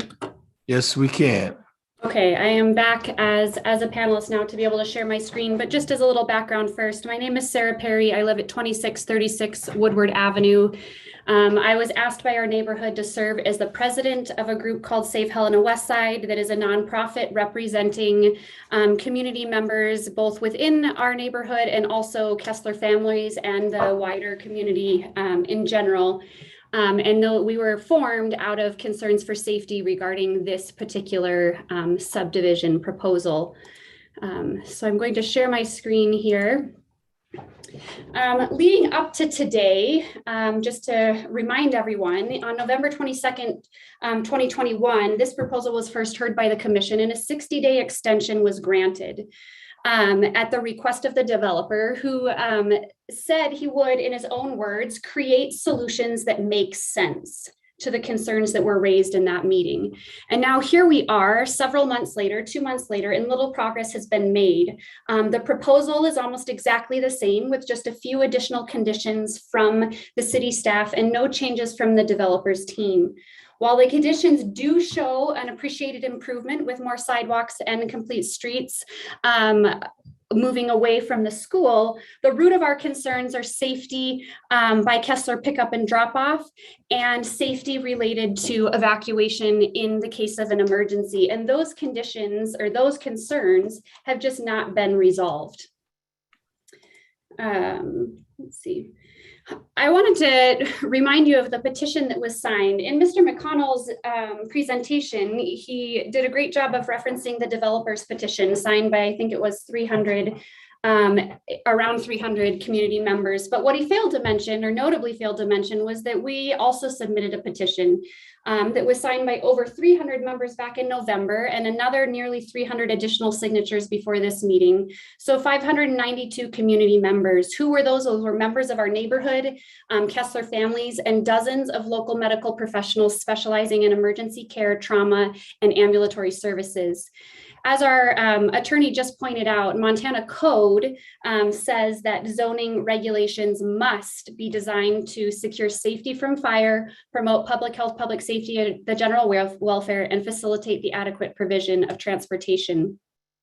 I also want to remind you, it's been talked about how this area was designated in the growth policy as an area for potential development. Commissioner O'Laughlin asked in November if the community development staff had looked into these infrastructure needs that we brought up about lack of adequate ingress and egress, et cetera, when they identified this area for potential development. And Mr. McConnell from the Community Development Office answered that no, because the growth policy is a 50,000 or 1,000 foot view.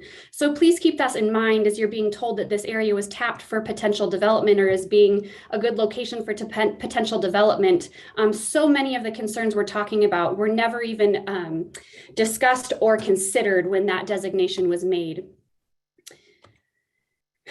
Also, the City of Helena growth policy that Montana code says must be taken into consideration with zoning regulations. It also mentions needing to protect public health and safety and to maintain those as high priorities. I want to talk a little bit about fires. The city staff have reported in their documents to you that this area is moderate fire concern or has moderate wildfire danger. And that's really only part of the story. If we look at this local hazard map from the Tri-County Regional Community Wildfire Protection Plan, which was put together by the Tri-County Fire Safe Working Group, the local hazard for this area, which the proposed development is noted in the blue arrow, is moderate. However, another form of hazard that's used when looking at land is landscape hazard map. And if you look at the landscape hazard map, this area is listed as being high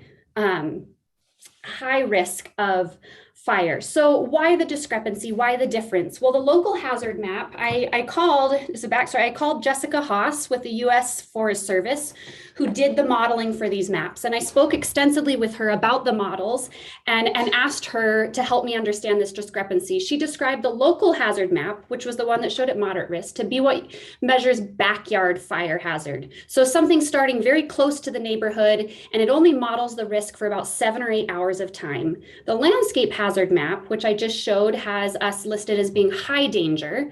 That's the hazard of fire coming from the backcountry. Remember those thousands of acres of Forest Service, US and Montana owned lands to the south and west of this neighborhood, to the south and west of Mount Helena. All of those thousands of acres that are at high and extreme risk of fire, that factors in then to the landscape hazard map, which shows the chances or the risk of fires coming across the whole watershed into this neighborhood. Though the reality is large wildfires burn across many watersheds and would make the risk even higher. This is all information shared by Jessica Haas, who did the actual modeling and is a wildfire expert. Her recommendation when I spoke with her this afternoon is that neither model gives a complete picture. Communities need to consider the risks under both scenarios. So again, this is an area under high wildfire risk under many likely scenarios. So what is a likely scenario that might bring a fire? Well, the Unionville simulation on the Helena Fire Department's resources website goes through the simulation of how a wildfire could threaten thousands of homes in our community. So they cite that the entire Helena area is considered the wildland urban interface. In other words, Helena is not just a city with lots of trees. Most of the area consists of houses in a forest. So they created a simulation based on actual weather reported at the Helena Regional Airport on a recent hot windy day in August and said what would happen if fires started near Helena under those conditions. They simulated the fire starting 4 miles from city limits south of Unionville and under the scenario that the fire started around noon. How does the fire progress? Well, the simulation itself goes into more details, but the gist of it is within 3 hours or less, the fire could blow up conditions with continuing extreme fire behavior. Law enforcement agencies and fire crews would be totally involved with evacuations at that point, and very little, I repeat, very little, if any, successful fire suppression could be accomplished. By 4 p.m., so within 4 hours or less, the fire would enter Helena city limits. And if you look at this map, it's not just one small neighborhood that's threatened, it's the entire eastern half in this case, because the fire started southeast of Helena. In this case, the entire eastern half of Helena, essentially from downtown to the interstate, are now all under threat. Spot fires, this is when embers are thrown ahead of the fire in the wind. Spot fires would be happening a half mile or more ahead of the fire, with these circles indicating where areas of the town and community and houses would be starting on fire. So we have the same risk on the west side of Helena. I spoke with Rocky Infinger from the the Tri-County Fire Safe Working Group. He said that same scenario, he was part of the simulation group, that same scenario could happen anywhere in Helena. So we could be in that same position of the entire western side of Helena, from downtown out to the proposed development, could be under threat of a fire coming over the ridge, having started in the open lands to the southwest. In that case, this map is one that was shared by the developers team at the last meeting, and they indicated that Mr. Fadness's words were, it would be unrealistic that our neighborhood would be confined to evacuate out Granite because we have all of these other streets marked to the east of us. However, if this entire neighborhood is evacuating, which is the most likely scenario in a fire of that type, those streets are going to be filled with their own residents trying to get to Euclid and trying to escape from the fire. Traffic on Euclid is going to be moving slowly as this entire part of the community evacuates. And our neighborhood has no other option but to go down Granite because we have no other streets on our side of town. If we draw this line here, essentially all of the houses, the over 300 existing homes and now 170 proposed homes have one street. So I would argue it is not an unrealistic expectation. This is our reality. This is what we live with. This is our lives that we're talking about. The proposed development has at the south end of the property, so where you see closest to the wildlands, closest to the risk area, it has Flowery Court with 16 duplexes in high density at the end of an 1,100-foot dead end. Those homes, if you look at the 20-foot easement that connects down to Brakeman Avenue at the top left of my screen here, that's a 20-foot easement. You see that that 20 feet is about how far apart those two duplexes are. And some of the other duplexes are even less than that. So we're talking about homes 20 feet or less apart, duplexes. If one of those spot fires comes into that neighborhood and one of those duplexes starts on fire, how are you going to stop a domino effect under western winds, this most prevailing winds, likely winds that we're going to see in this area, western or southwestern? How are you going to stop the domino effect? As the fire moves in, talking with both Rocky Imfinger, who has over 30 years of firefighting experience in Montana, and Rick Trimbath out of Big Fork with over 50 years of wildfire experience, they said in these types of scenarios, radiant heat increases, embers shower down, and ignitions start happening in these homes before the fire even gets to even close to there. So it could be a half mile away, and we're already having fires start here, and they're going from home to home to home, just like what we saw happen in Colorado in December. Then what? There's nothing that can be done to stop the fire at that point. Both Mr. Imfinger and Mr. Trimbath, with a combined over 90 years experience fighting fires, said at that point, there's absolutely nothing that can be done. You wait until the weather cooperates and things slow down. Otherwise, the fire, you are at the mercy of the fire. We've got lots here directly adjacent to Sussex Court at the very south end of this property. These lots, if you look, some of them are only 50 or 60 some feet wide. Now you put a house on that. How much space are between those houses? Sussex Court, an existing development just to the west of this. If you look at the map here, these houses in Sussex Court are less than a driveway length apart. Our neighborhood already, with the construction of Sussex and Mayrowan Court in the early, I think it was about 10 to 15 years ago, we already are at greater risk of an urban fire like what was seen in Colorado because of that neighborhood with just a couple dozen houses. Now we're talking about putting another 170 in that will greatly increase the chance that our neighborhood will turn into an urban fire. In an urban fire, hydrants don't do anything. Hydrants are made for structure fires, 1 or 2 homes. In an urban fire, PVC pipes in people's home melt. The water leaks out, and then there's no pressure to draw from for the hydrants. That's exactly what happened in Colorado in December. So how then are you going to protect these homes and these families? The developer mentioned that his lots are bigger and less dense than the surrounding neighborhood. But if you note, these lots that are directly adjacent to Sussex subdivision might be a little longer, but they're also skinnier. They're not much bigger than the Sussex subdivision houses. If we look at this map here, Sussex subdivision, just below Woodward Avenue, those lots are considerably smaller than everything shown above them to the north in the map. And so I disagree. These houses are going to be much closer, much more dense than anything in the surrounding area to the east. And again, putting the existing homes at even more risk than we already are. Utilities, this photo here is from the Bird's Eye fire that happened just last year or in 2020. Houses might be built out of wildfire resistant material or out of fire resistant material, and that helps in a structure fire. However, when we're looking at these wildfires that turn into urban fires, windows blow out. And then embers enter the home. And in Colorado, in December, homes burned from the inside out. That's what we're looking at. That's our reality. These pictures here are from the simulation that our own Helena Fire Department has on their website, as showing what neighborhoods in Helena could look like. This could be our neighborhood. Spot fires like in Paradise. This map is showing where the fire is coming in from the right side of your screen, and all of those other glowing embers are where spot fires started in the community, creating chaos as people were trying to evacuate with fire on both sides of the road. In Wenatchee, Washington in 2015, the same thing happened. You'll see the main body of the fire on the top of the screen. Down below across the railroad tracks highlighted in red is a large area that started as a spot fire well ahead of the lines. This is what their hillside and community looked like. This is not all that different if you can imagine Mount Helena in the background instead and the entire west side of Helena in the foreground.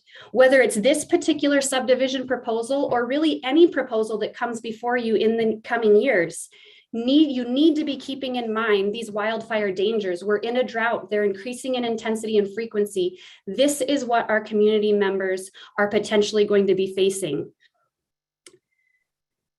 Another thing to keep into consideration, down the property here on the left side is where you would see the development.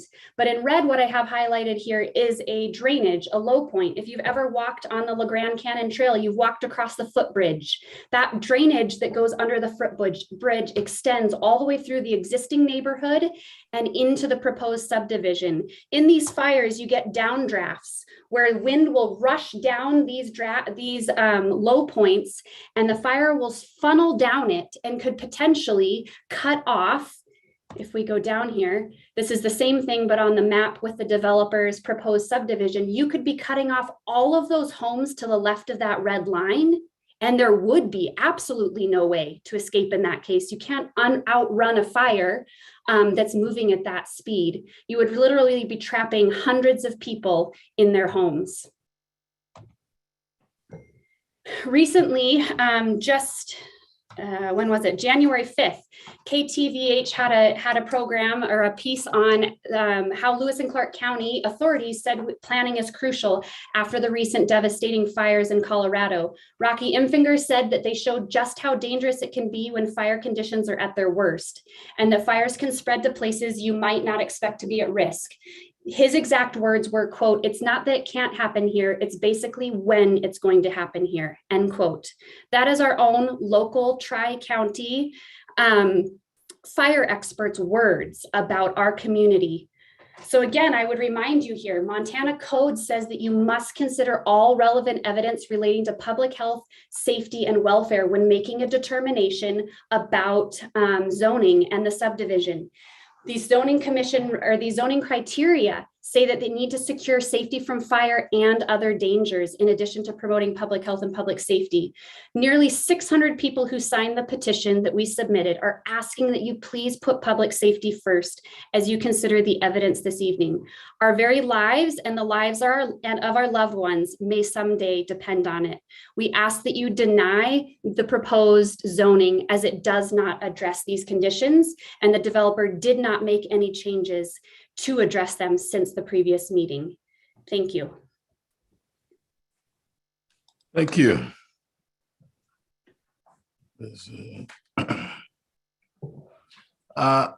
I read most of Ms. Perry's email, and it's my understanding that Ms. Perry was speaking on behalf of the West Side group. Ms. Perry, am I correct? Yes, sir. Okay. Do we have any other comments, Madam Clerk? Mr. Mayor, next I have Joey Stazak. Go ahead, Joey. Thank you, Mr. Mayor and Commissioners. My name is Joey Stazak. I'm a senior traffic engineer and associate for Sanderson Stewart located in Bozeman. As noted previously, I was hired by Save Helena West Side to do a professional independent review of the traffic study for the West Side development. Ms. Perry highlighted that I have summarized my complete review in a letter and submitted it to the Community Development Office back in June and again in October after an updated traffic study was submitted by the applicant. The letter outlines 18 items in the traffic study that were either inaccurate or missing in the analysis and was again submitted prior to this meeting for all of you for review. I wanted to touch on a few things that sparked my concern in my review and reiterate the need for these critical items to be addressed for both this pre-zoning request and later in the public hearing for the subdivision on tonight's agenda. The last time we met on this project, I noted the basis of most analyses and traffic impact studies begin with gathering existing traffic counts to represent an accurate depiction of an existing conditions on both intersections and roadway corridors. There have been 4 different renditions of traffic counts throughout the applicant's process after several requests from the city. Of the 4 different count periods with minimum overlaps of counts, there were issues with a 2017 count, assuming 0.5% growth per year, when the actual calculated factor was nearly 7 times that as recorded from the Montana Department of Transportation. There were counts taken while streets were under construction, counts while school was not in session, and counts without any adjustments due to COVID, which is also readily available by the Montana Department of Transportation. Each rendition brings more and more questions about the validity of the traffic study methodology and conclusions summarized. In the 4th round of the city's requested revisions, the applicant noted to validate all previous traffic counts, but the data summarized paints a different picture. The applicant's own traffic counts show a 20% increase in volumes from 2017 to 2021 on Granite in the morning peak hour right in front of Kessler School, and not the 0.5% assumed in their analysis or what was stated similar traffic volumes in the applicant's report. Using these new counts, I was able to confirm the Euclid Granite intersection shows failing level of service values in the existing AM peak hour. The signal warrants are met with existing volumes, even with right turn reductions. And these prior analyses or recommendations without mitigation remain without the traffic study amendments revisiting them. One can easily see the accuracy of depicting the existing conditions can be lost in the details on several revisions on revisions that the traffic study from counts from 3 different years without starting fresh and accurate information. A quick couple examples. The applicant estimated 1,600 vehicles per day on Granite Avenue, which is classified as a major collector. Updating these numbers with the current growth rates, the accurate adjustment factors, school being in session, no construction on the roadways, etc. I estimate the existing volumes on Granite could be in the range of 4,000 vehicles per day.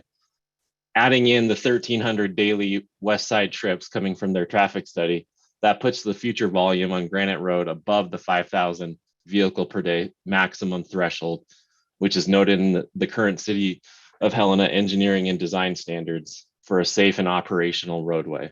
This quick estimate alone should endorse the call to update the traffic study with new counts at all intersections, collected now with school in session and with amount of growth this area has witnessed the past 4 years, and is bigger than just requiring more roadway improvements or phased updated analyses.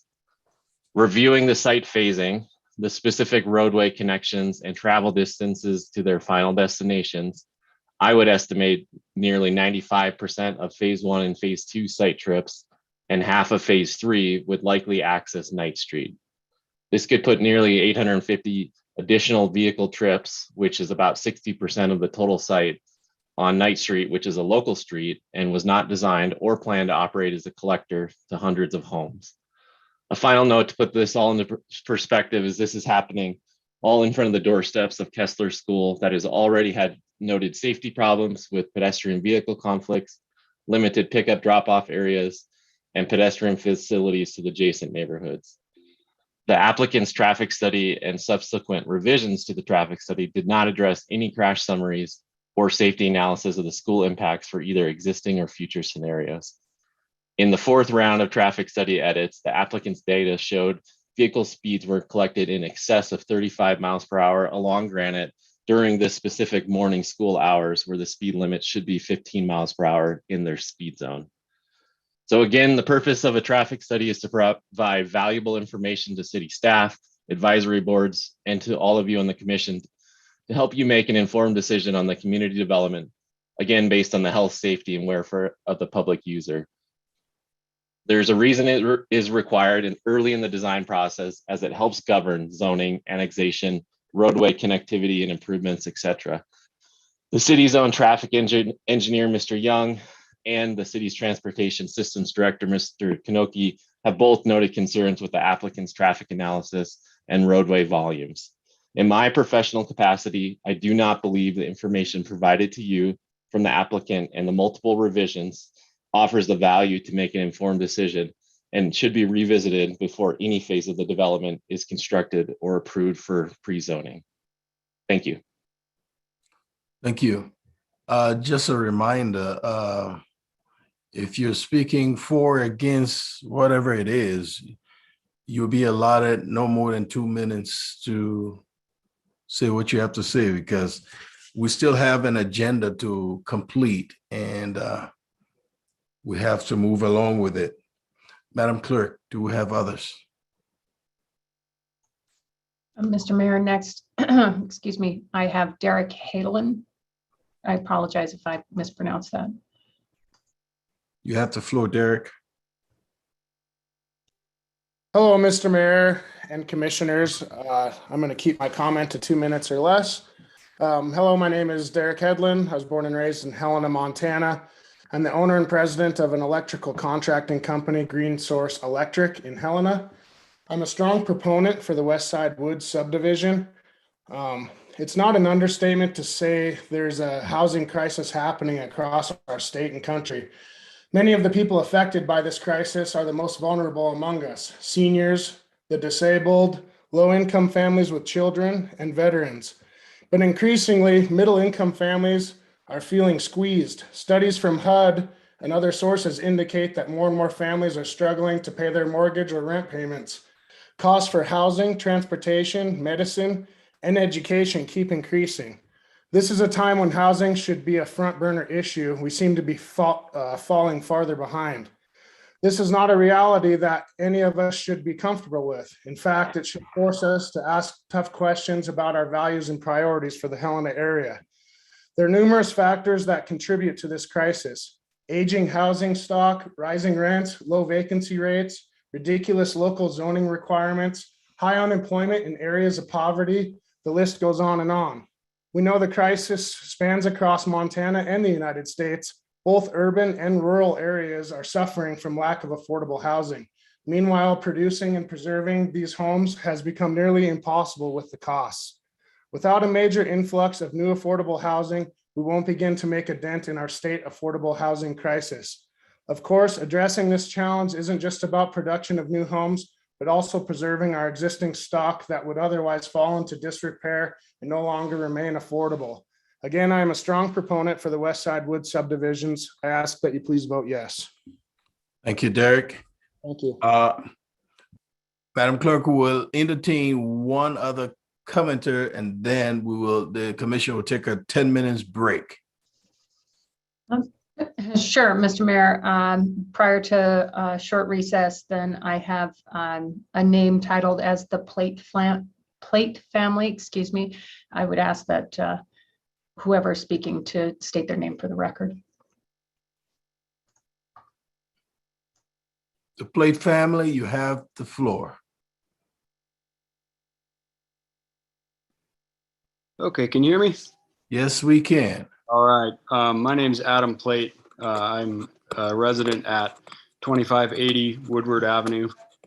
My wife and I are both physicians here in town, and as an emergency physician, I echo the previous comments of the emergency preparedness and public safety concerns. And just to add a few anecdotes, do I have a camera on, or am I just? Oh, the camera is on. We can, if you turn yours on, we'll be able to see your face.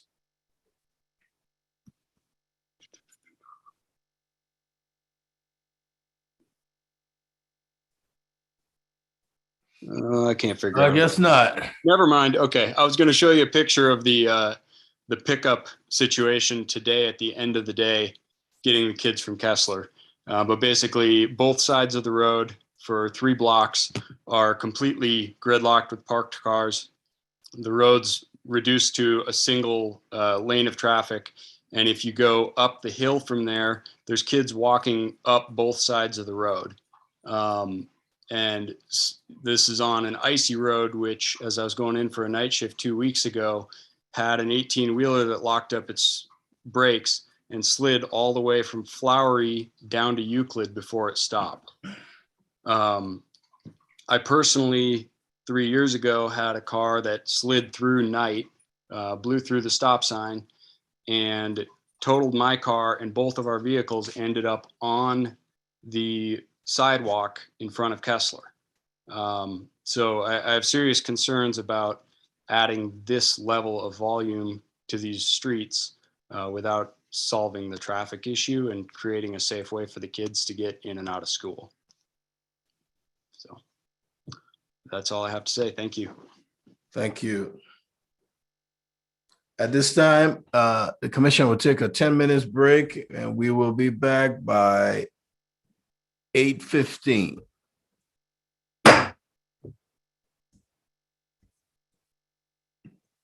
Oh, no.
The meeting is now called back to order.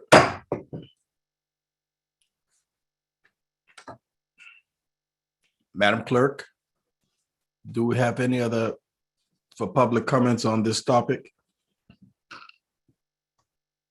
Mr. Mayor, I do have several hands raised.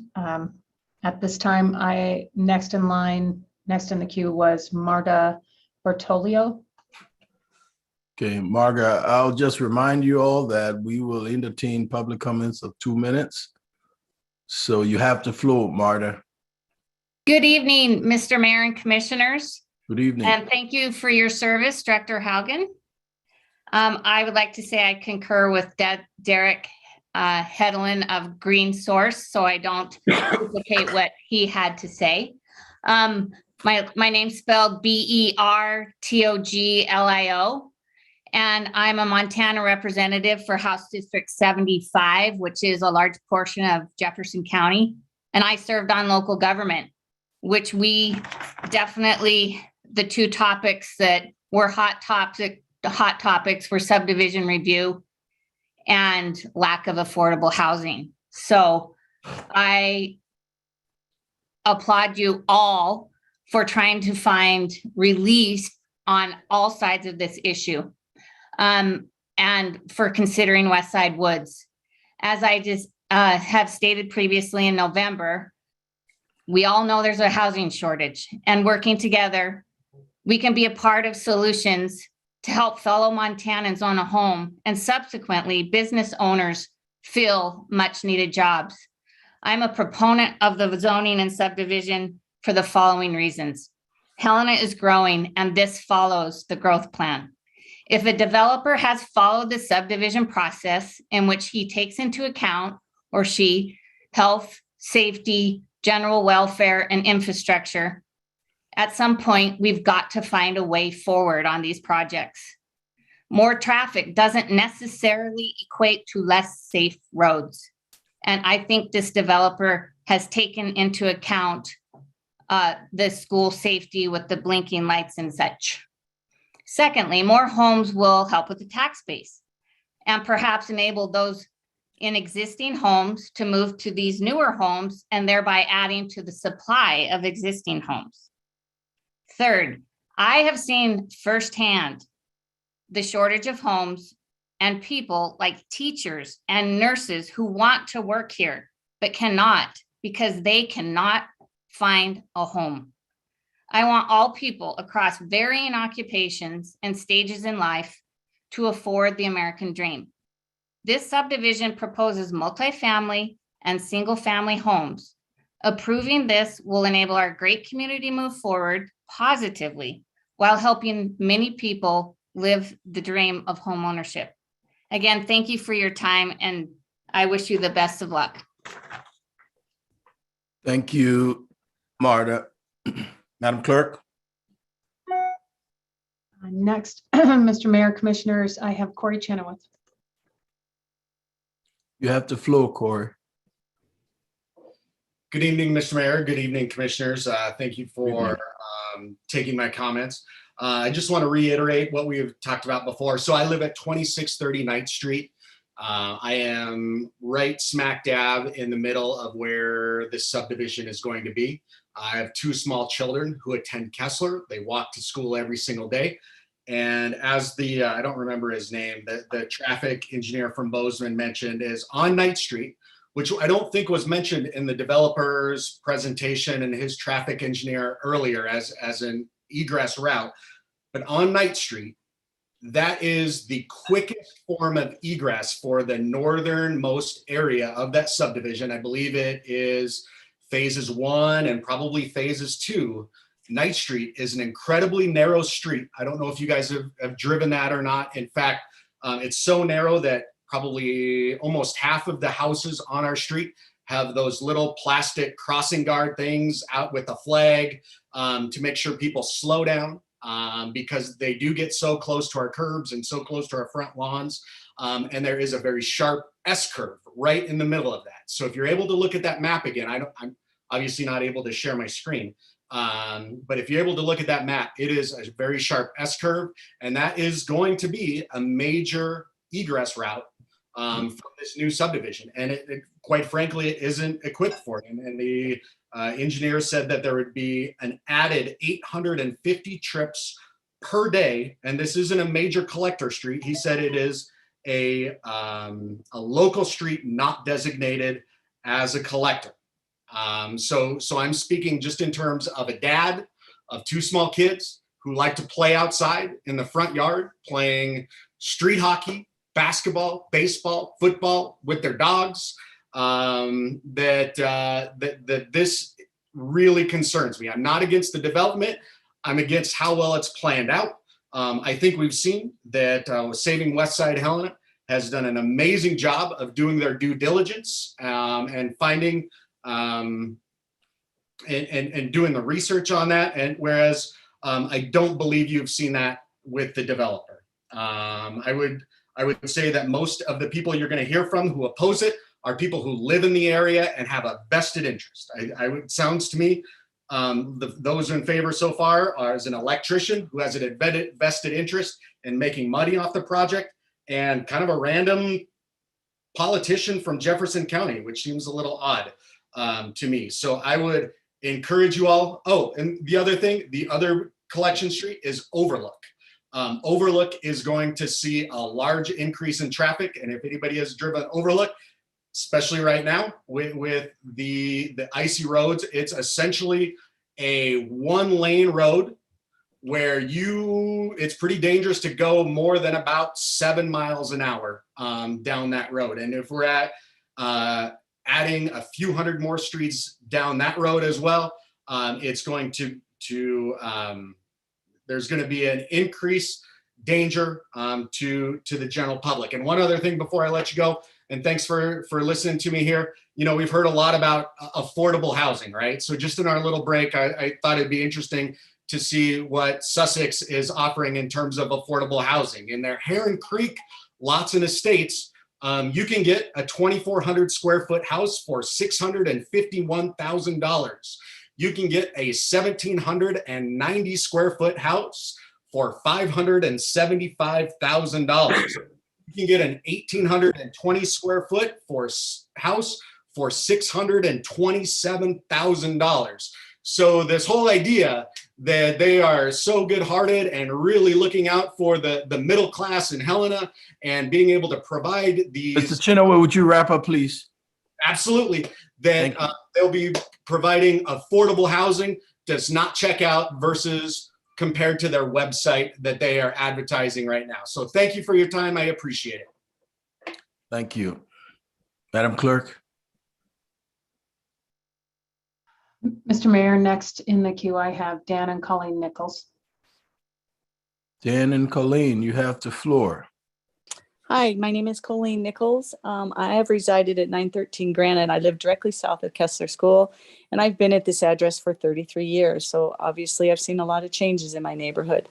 I do support the public health and safety concerns shared by Save Helena West Side.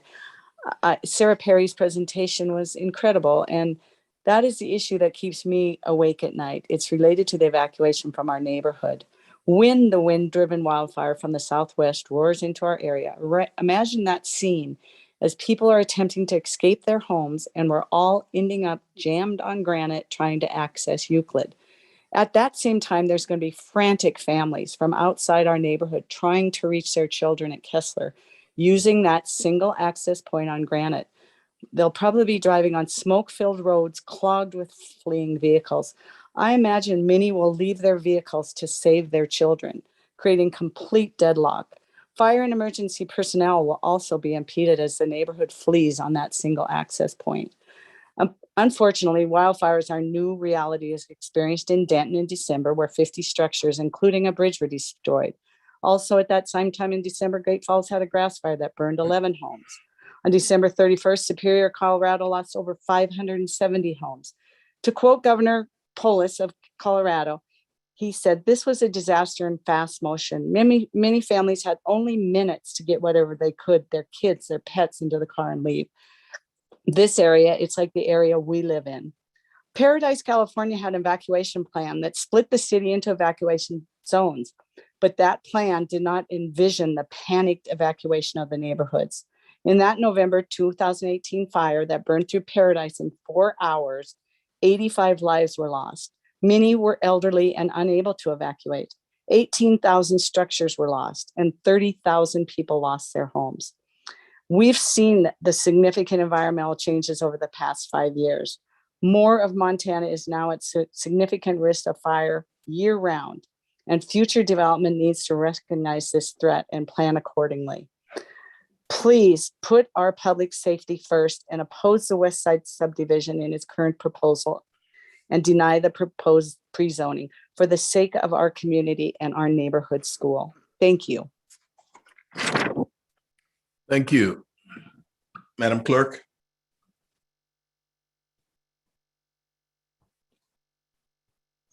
Mr. Mayor, Commissioners, next I have Mandy Needham. You have the floor, Mandy. Hello, this is Mandy Needham, 2587 Knight Street is my address. Just a couple things. I want to second the concerns over like the affordable housing, the side street traffic congestion. We have a lot of density there in terms of cars parked on the sides of the streets and not even being able to fit 2 cars going both directions should we need to have anything or a large number of vehicles go through there quickly. For the Kessler Safety concerns, I do have 2 children who go there as well, so I just want to reiterate that. Another one I wanted to call out that I haven't really heard yet is the bulb outs. If I remember correctly from other talks from a couple of other folks, bulb outs can cause maintenance concerns in terms of plowing, trying to keep those clear. And then I also wanted to add that I have seen, especially during pickup and drop off, trying to keep traffic flowing, cars drive over those. And so just trying to point out the few things that they are safety things, but they're also not followed by everybody. So just wanting to point that out. And that is all I have.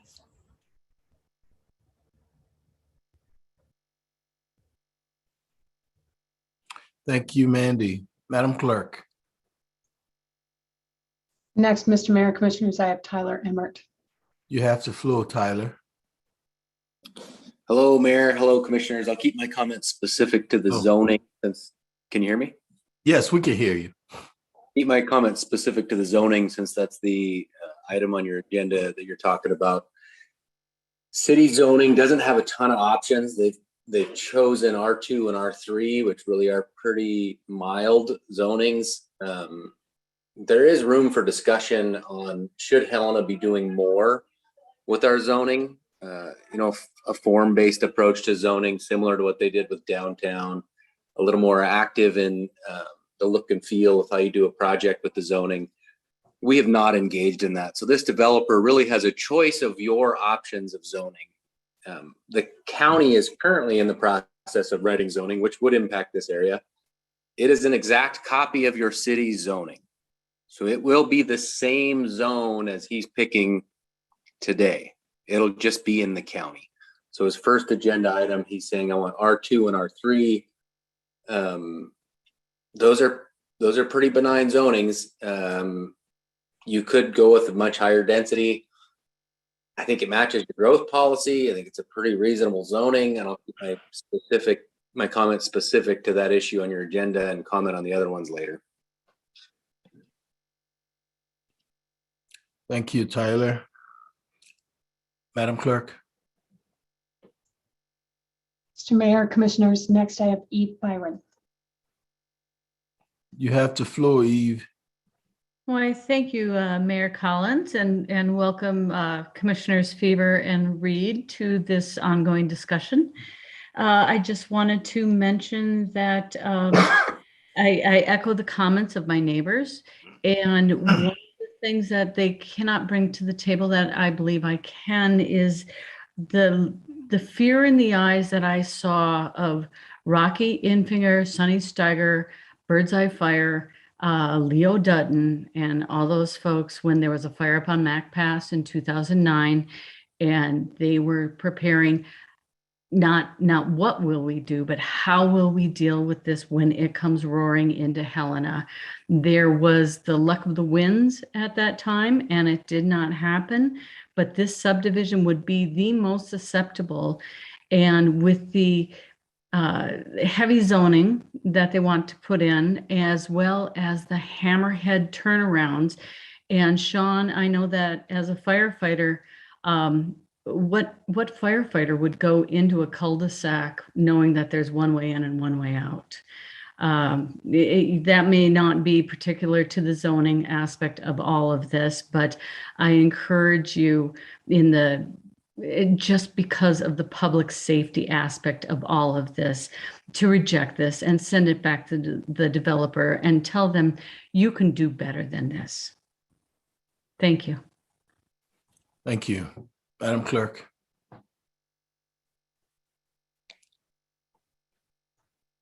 Mr. Mayor, Commissioners, next I have individual listed as Jeff A.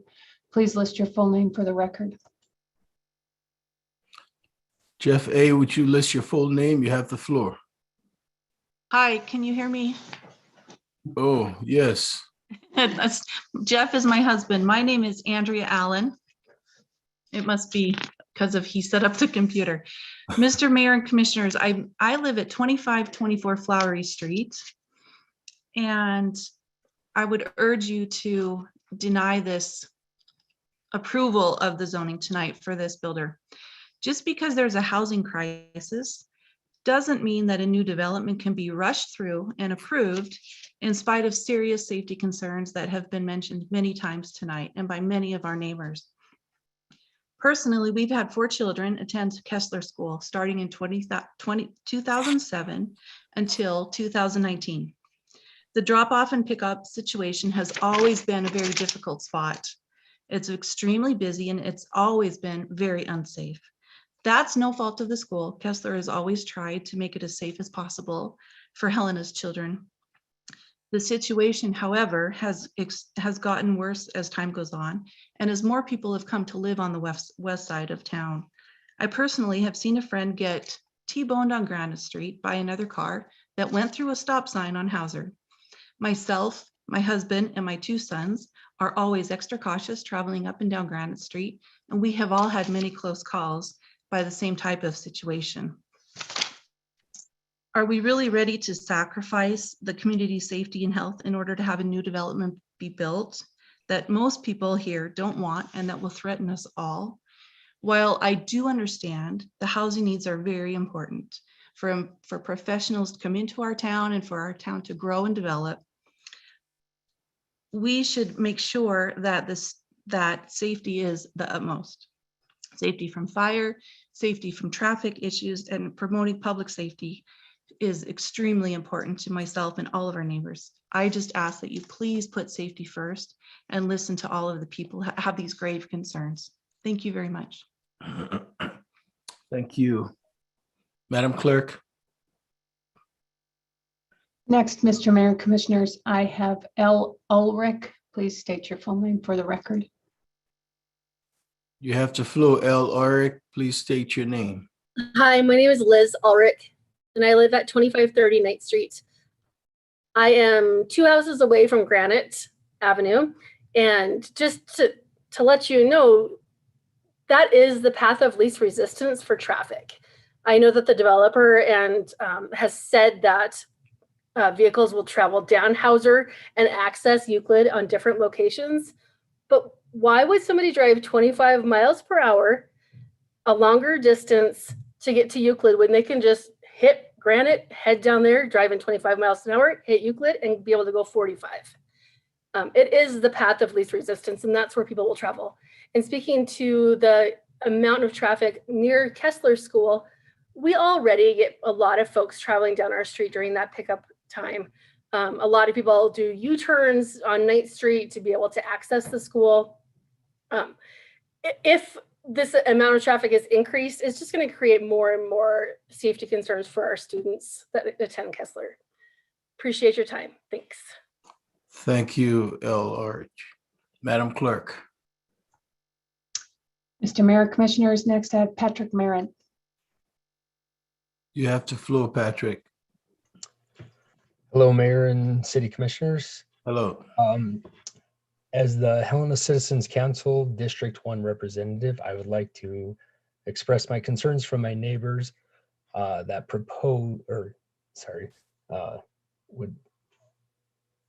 would not like to see the current plan take place in this subdivision. Please respect the City County Parks Board decisions, the Zoning Board decision, and the Planning Board decision of denying the current plan of this subdivision. Again, we are not opposed to development in this area. We are opposed to the safety and traffic concerns that have been previously listed. Thank you. Thank you, Patrick. Madam Clerk. Mr. Mayor, Commissioners, next I have Ann Williams Morgan and Lonnie Morgan. You have the floor, Ann. Yes, my name is Lonnie Morgan. Reside at 2680 Hauser Boulevard with my wife, Ann Williams. I just really wanted to state our opposition to the R3 zoning, the crowding of multifamily homes directly across the street from our house. He showed a map of the Bellevue addition and these tiny little lots. Our lot is 20,000 square feet. We live right across the street.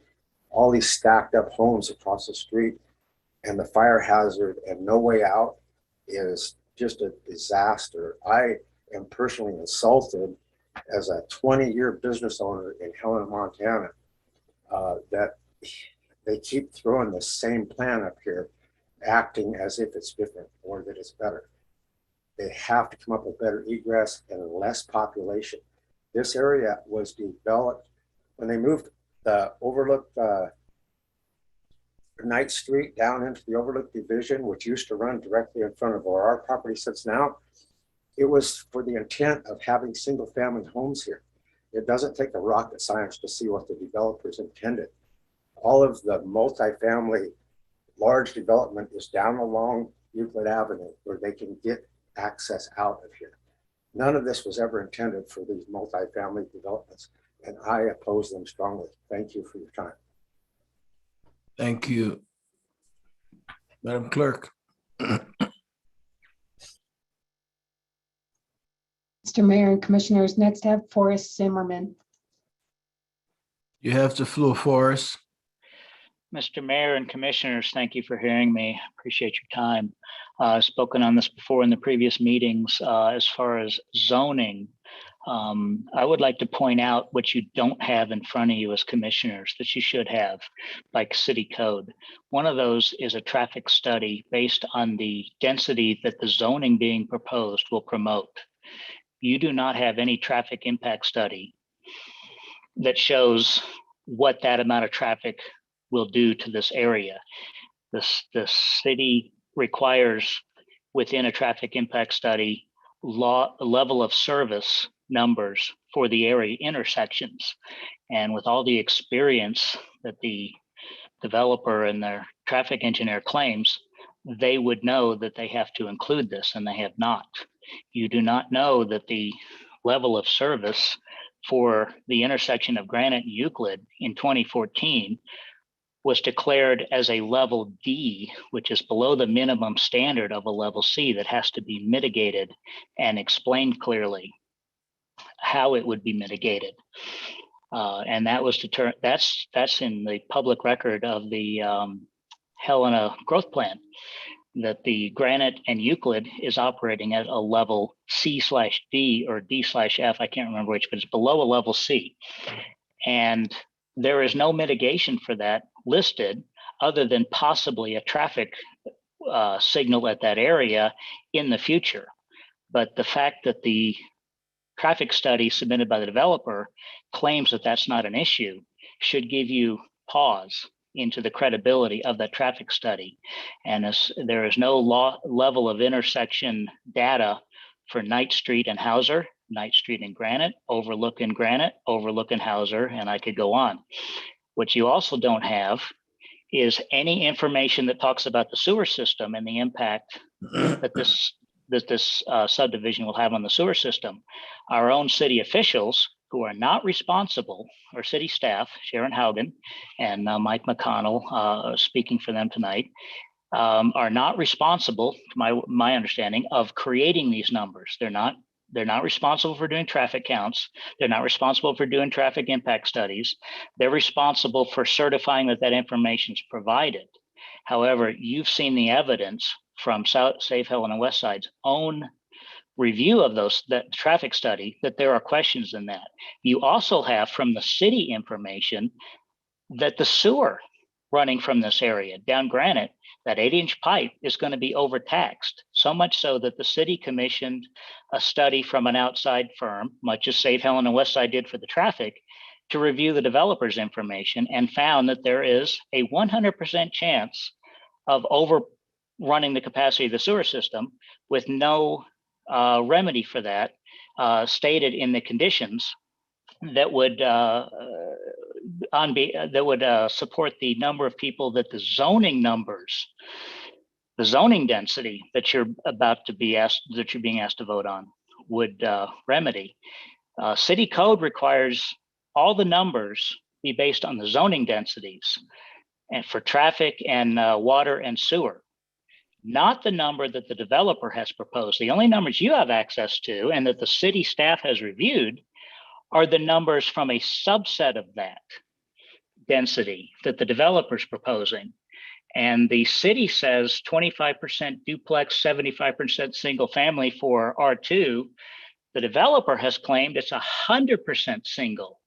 He doesn't include that 25% duplex, and there's nothing stopping him from building as many duplexes as he wants. That's just the zoning rules. 30 for the R3 areas, 30% multifamily, 40% duplex. The developer has submitted 100% multifamily, whereas the city's numbers say 30% single family. Forrest, would you try to wrap up, please? So my whole point of this is to say, look at what the information's provided to you and the credibility. I think we're being presented with a Faustinian bargain here, and I'm urging you not to approve it. Thank you very much. Thank you. Madam Clerk. Mr. Mayor, Commissioners, next I have Mary Hibbard. You have the floor, Mary. Thank you so much, Mayor. Thank you, Commissioners, for the time tonight. I know this is a really controversial subject for a lot of people, and I think it's important to remember that this first part that you will be voting on is on the zoning. And just, I wanted to reiterate what Tyler Emmert said, which is that Sussex had to propose zoning within the structure that the city gives.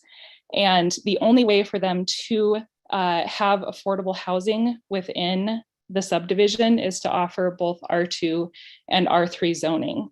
That's one thing that I wanted to mention. Additionally, I think that it's important to remember that in doing this subdivision, they're going to be improving roads. And that includes sidewalks for kids to be able to walk to and from school. There are so many improvements that are being proposed, but that is for another part of the discussion. I just, again, want to reiterate that I support the R2 and that Sussex is proposing, because I know that it will impact the number of people who can have affordable housing within the subdivision. Thank you for your time. Thank you, Mary. Madam Clerk. Mr. Mayor and Commissioners, the last hand I have raised at this time is from an individual listed as Surface Pro 3. If they would please list their name for the record. Thank you. Surface Pro 3, would you list your name, please? You have the floor. You are also muted. You may want to unmute yourself. Hello? Hello? My name is Tracy Long. Live at 2525 Hauser Boulevard. We built our house here 37 years ago. We're right in the heart of this whole thing. One concern I have that's probably never been brought up over there is this open space area that he claims, and I believe he knows. I believe it's an old dump site. And I'm really concerned about what it could do with the water. The tin is starting to come to the ground. I hike that with the dog a lot. And I don't think that's ever been looked into.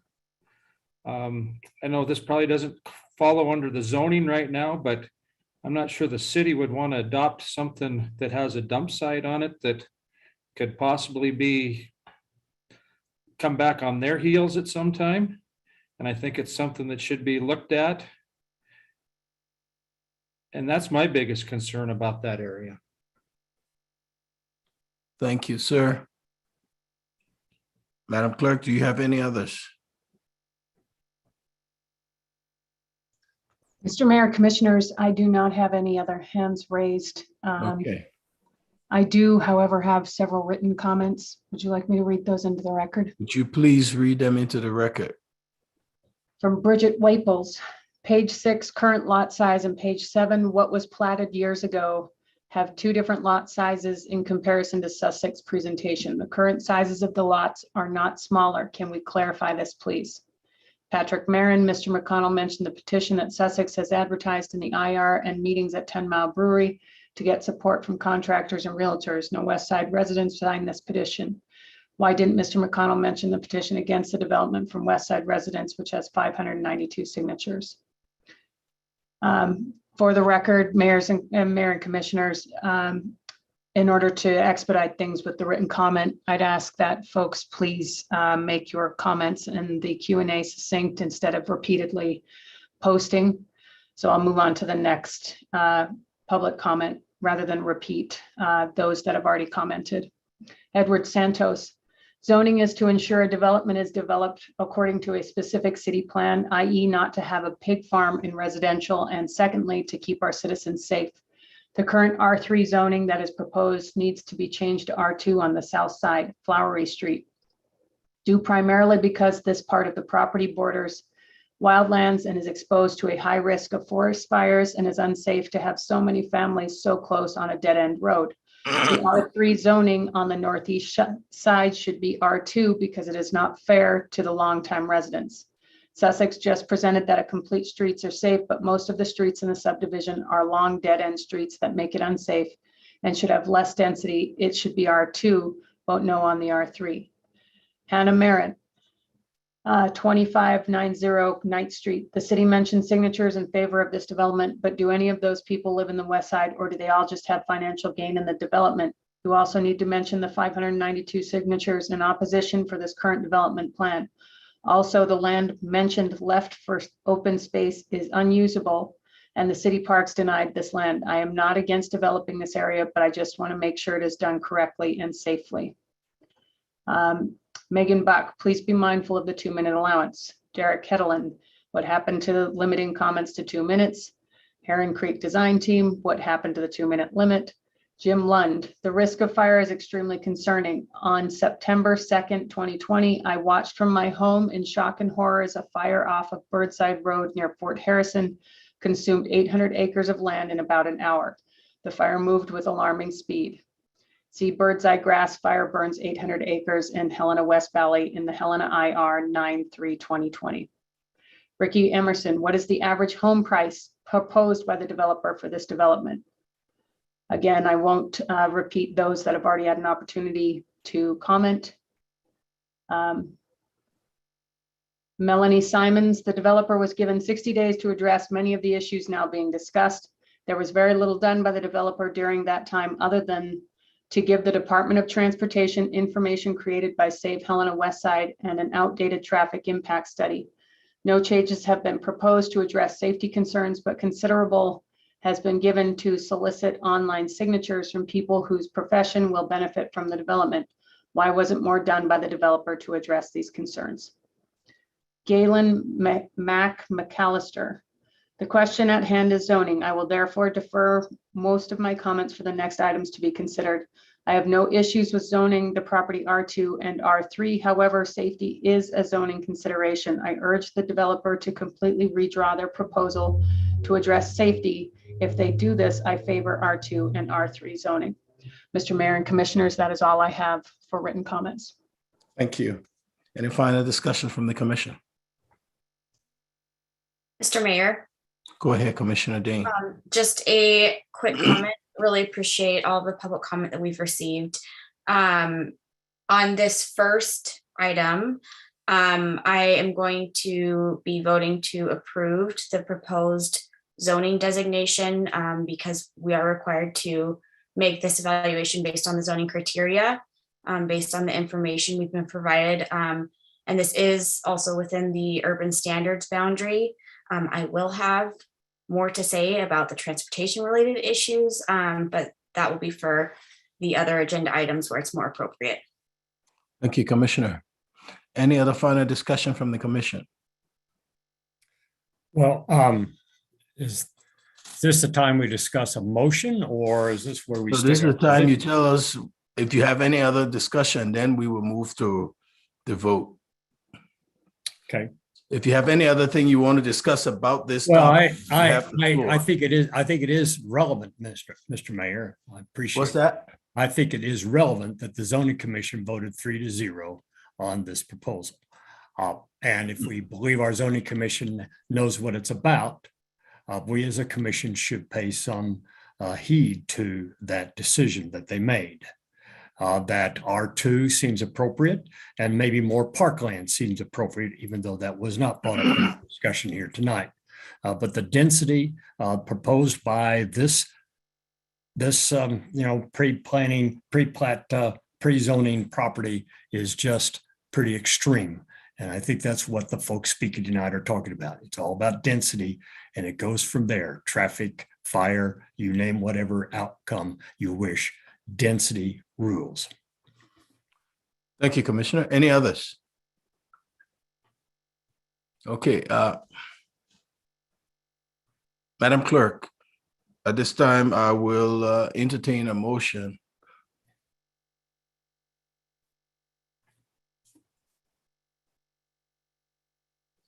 Mr. Mayor, I don't know if you want to allow it. No. Mr. Porch. No, we're done with public comments. It's the commission time, and we'll move forward with what we have to do. So I'll entertain a motion. Mr. Mayor, I move that we deny the ordinance pre-zoning property as described. Second. It's been moved and seconded.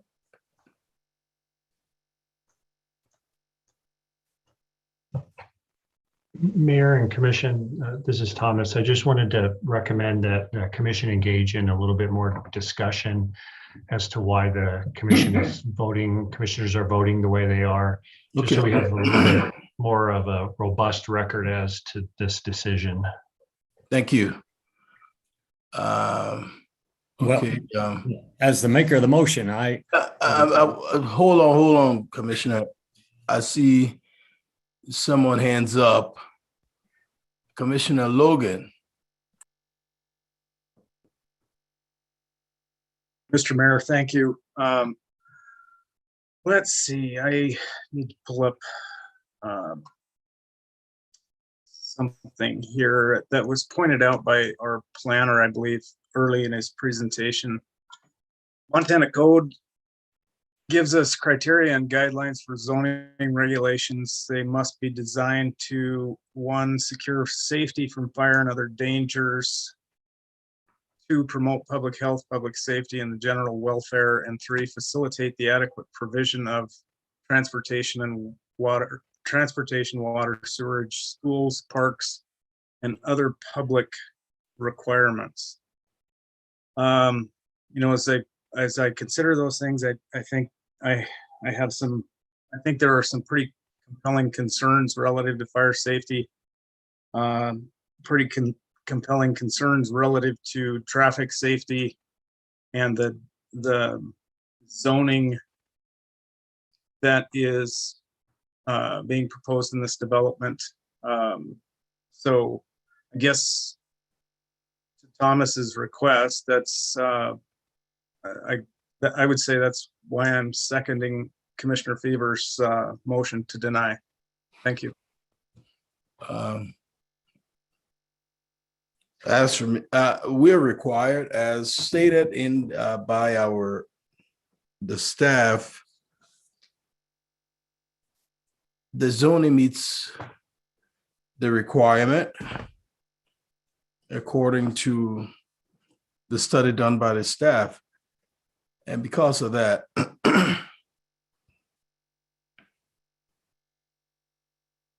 and it also meet the urban standards. The urban standards. So because of that, I will be voting for it.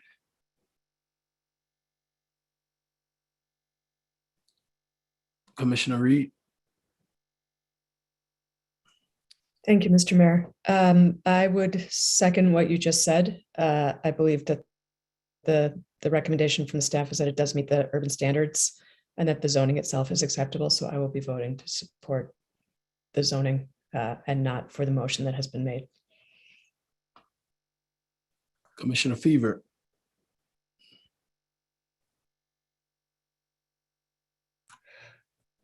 You know, I think it's fairly obvious that the zoning as is proposed here overbuilds this neighborhood.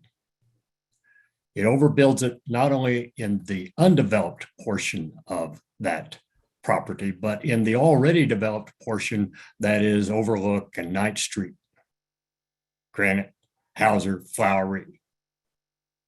And why we would look at R3, which could be open to some fairly significant multiplexes around the neighborhood now as already planned, but as may come down the road, and see that not as a problem going forward is surprising to me.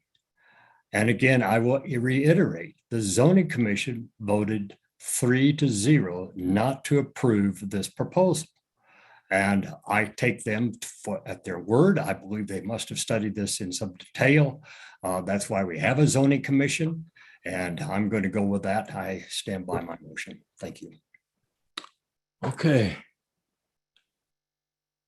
At this time, well, Mr. Jordan, I know there was a motion on. Do we continue with that motion and go about the vote? Yeah, go. Commissioner Fever and Commissioner Logan seconded a motion to deny. Okay. Madam Clerk, would you take the vote, please? Commissioner Dean. No. Excuse me, I'm losing my voice, Mayor. Commissioner Logan. Aye. Commissioner Reed. No. Commissioner Fever. Yes. Mayor Collins. No. The motion fails 2-3. Thank you. 2, consider a variance. Mayor, do you want to, maybe, I don't know if another commissioner wants to make a motion to approve 12A. Mr. Mayor, I will move to approve an ordinance that would pre-zone the property that comprises the proposed subdivision, commonly referred to as the West Side Major Phased Subdivision, as R2 and R3. Second. It's been moved and seconded. Any discussion? Madam Clerk.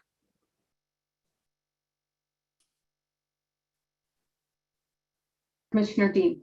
Aye. Commissioner Fever. No. Commissioner Logan. No. Commissioner Reed. Aye. Mayor Collins. Aye. The motion carries 3-2. 2, Bravo, consider a variance from 12-4-C-2C of the City of Helena Code for each of the following blocks on the West Side Major Phase Subdivision, thus allowing each such block to exceed 600 feet in length Phase 1, Livesey Avenue from Hauser Boulevard to Lee Drive, which blocks shall be 659.52 long. Phase 3, Lee Drive to Brickman Avenue to Livesey Avenue, which block should be 636.61 long. And Phase 3, Brickman Avenue from Park Avenue to Brickman Court, which block should be 922-49 long. Manager Hollishaw, Community Development Director, and Planner McConnell. Thank you, Mayor. This begins the conversation around variance specific to the subdivision. Variance is a requirement within the subdivision process and in advance of it on the agenda. I'm going to go ahead and turn it over to Director Haugen and Planner 2, Michael McConnell, to explain the considerations that are required by state law for your review. Mr. Mayor, Commissioners, I have no comments and I'd like to turn it over to Mr. McConnell. Mr. McConnell, you have the floor. Thank you, Mr. Mayor and Commissioners. This will be a relatively quick one as far as my presentation goes. So this is a variance to our subdivision regulations 1242.c for block length. As you said, there are 3 of them, and I'll get into those now. Originally, there were a few other variances that were considered. Those have been withdrawn. Dead-end streets, all of them that were longer than 600 feet have been removed or shortened. And then the dead-end streets that are longer than 150 feet do have an emergency turnaround. All of the variances for curbside sidewalks or attached sidewalks have been removed, and so now all of the sidewalks within the subdivision will have boulevards. Oops, sorry. And the planning board did vote to recommend approval for these specific block length variances, and the applicant cites various topographic constraints for these variances, as well as a water course, I believe, for the Livesey Avenue variance as well. You can see letter C there, that is the specific code section. Blocks may not exceed 600 feet in length except when a longer length is needed to meet grade limitations, the existing built environment, water bodies, railroad crossings, or industrial uses. These on the left here are the review criteria that could lead the commission to either granting or denying a variance. And variances from these regulations may be granted when the subdivider meets the burden of proving that the granting of the variance will not be detrimental to public health, safety, and general welfare, or injurious to other adjacent properties. If literal enforcement of the provisions of these regulations will result in unnecessary hardships due to particular physical surroundings, shape, or topographical conditions that are unique to the specific property involved, and that cannot be reasonably resolved by redesigning the subdivision proposal. The variance will not cause a substantial increase in public costs, and that the variance conforms to the growth policy in this code. On the right, you see a map of the subdivision with the orange arrows pointing to each instance of variance being asked for. The first one, Livesey Avenue, it is proposed that that section of Livesey Avenue be 659 feet. Lee Drive, the second one, is proposed to be 636 feet. Brakeman Avenue is the longest at 922 feet. It's worth noting that these are variances to the public roads, and the private roads do not factor into this. These two maps here represent the slopes over 25% on the right, that's kind of the pinkish color, are all slopes that are over 25%. And the map on the left, which does have the phases for your reference, show the cuts and fills over 3 feet, which will be necessary to accommodate. I included these because the applicant is citing the topographical constraints. And since I did not include the legend, the map on the left, red is a fill of more than 3 feet. The blue is a cut of more than 3 feet, and the green is a cut or fill of less than 3 feet.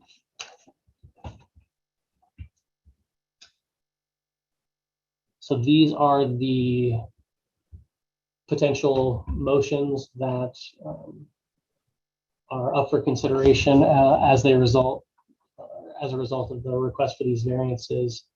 And I'm now available for any questions if those are deemed necessary. Thank you, Mr. McConnell. Mayor, if I may. Dean?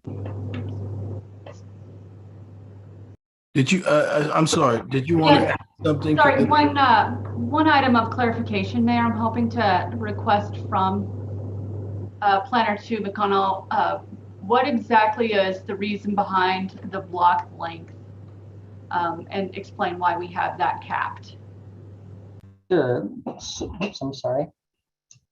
So it's my understanding that the block length was put into the subdivision regulation specifically to address mobility, particularly pedestrian mobility, which is definitely something that the growth policy supports and promotes.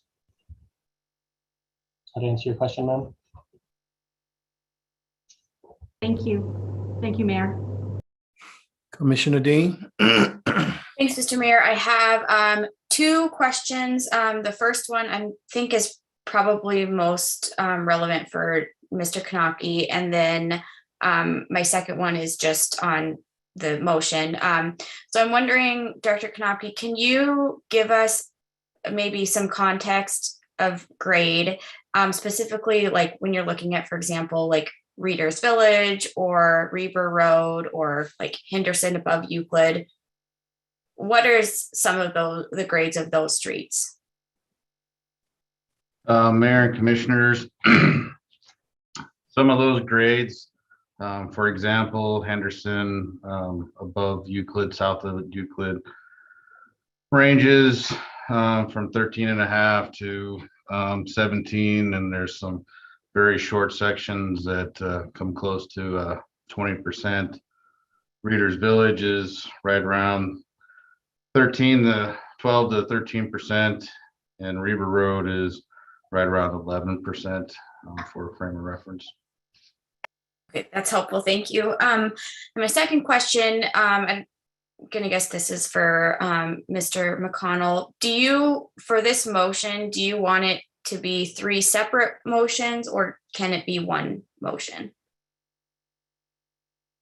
It's my understanding that it has to be 3 separate motions, but I'll defer to Attorney Yoden on that. That's correct, Mayor, Commissioner Dean. Okay, thanks. Any other comments from the commission?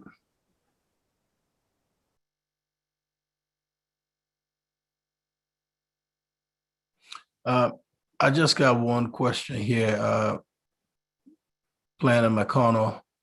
With the proposed variances that you're seeking, will they meet standards? Mayor, Commissioners, I'm sorry, which standards? The standards that we need to have those the block length, and within that, within the cul-de-sac and all of that.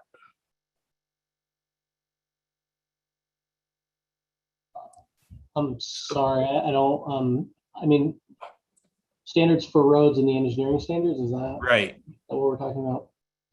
Engineering, roads, everything. Will they meet standards? I believe in all other aspects of a road, they will meet the standards other than block length, width, Okay, etc. Yeah. thank you. Any other questions from the commission? At this time, we'll entertain public comments. Madam Clerk, do we have any raised hand?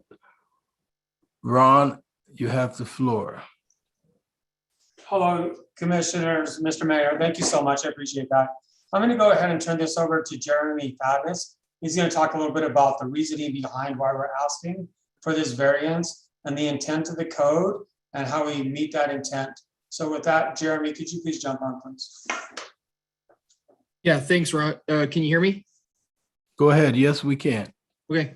Again, appreciate your time tonight.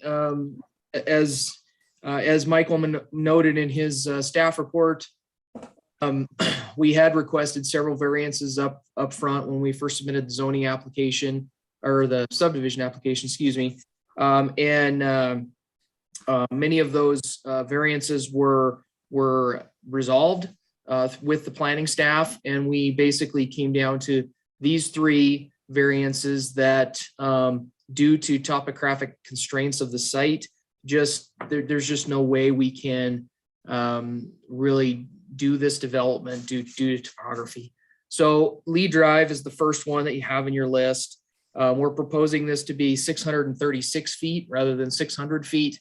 And again, due to topographic constraints, trying to move this down the hill just increases our cut fill issues on the downhill side or the uphill side of Lee Drive, and then Livesey Avenue on the downhill side of Lee Drive. We're really blocked into a drainage crossing on the east side, and our cut fills,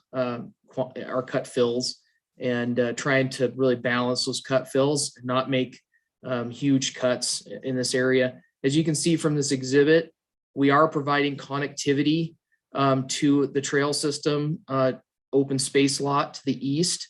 You can see this easement in this green hatched area as a proposed trail that will go to the east and connect to existing trails. All other aspects of Lee Drive will be constructed to city standards, including no more than 10% grade, complete streets with curb, gutter, boulevards, and sidewalks, and all other requirements of city standards. Livesey Avenue is proposed to be 646.63 feet instead of the 600 feet length. Again, this one, you can see we have a drainage that runs right through the middle. It's almost not quite exactly in the middle between Hauser Boulevard and Lee Drive, but it's pretty close.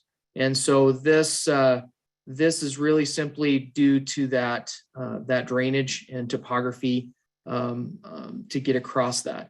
Open space is provided at mid-block on both sides of Livesey Avenue. As you can see from here, we are also providing a mid-block pedestrian crossing and trails on both sides to connect the sidewalks proposed in Livesey to the open space lots and the proposed trail system in the open space lots. Again, all other aspects of Livesey Avenue will meet city engineering standards and subdivision regulations, including no more than 10% grade, curb and gutter, boulevards and sidewalks. And then Brakeman Avenue is our longest block. As you can see on this exhibit, Brakeman Avenue comes down the hill from Park Drive, and it follows the ridge. So it follows the ridge down here to where it intersects with Lee Drive at the north end. Again, where this one is 922 feet. So it's a little bit longer than the other ones.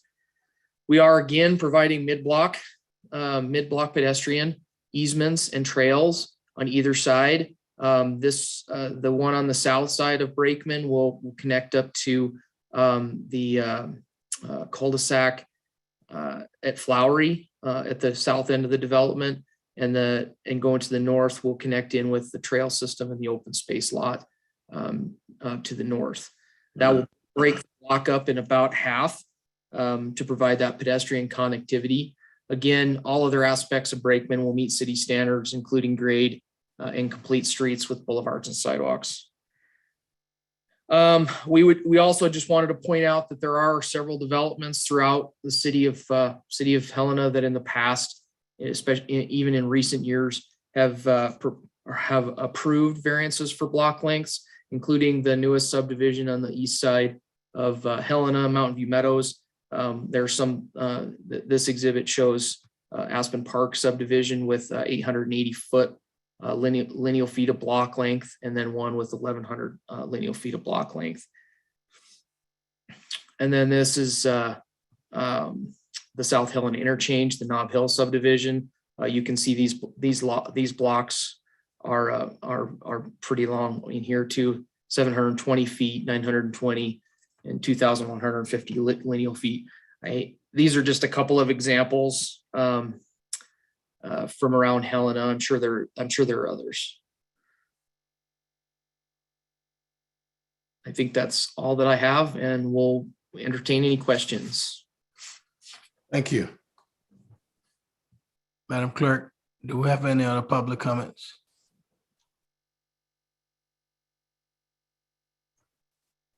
Mr. Mayor, next I have Tyler Emmert. You have the floor, Tyler. Yeah, I'll keep my comments specific to the agenda item on block length, and having Sharon on the phone. She kind of passed on her opportunity to talk about this, but I remember some lengthy conversations with Sharon and Lucy when we added block length not too long ago as a requirement to take a look at. It's a good requirement to have. Ideally, you keep blocks about 450 feet. It makes a neighborhood very walkable at 450 feet. Access is great.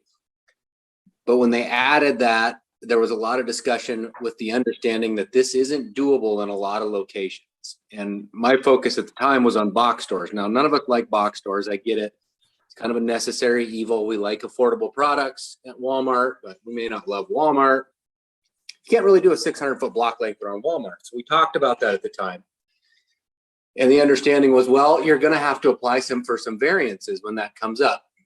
Grade was one of the issues that was discussed when this was added. It was understood that, in times where there's grade, if we're going to maintain the K values we have in the subdivision regulations, and we're going to maintain intersections at 4%, we're going to maintain grades at 10%.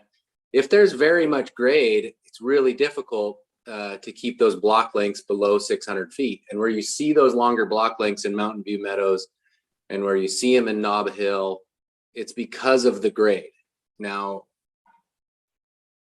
if you want houses next to Helena, and Helena has areas that have some slope to them, the best option is to make your walkability as good as possible where you have long block lengths.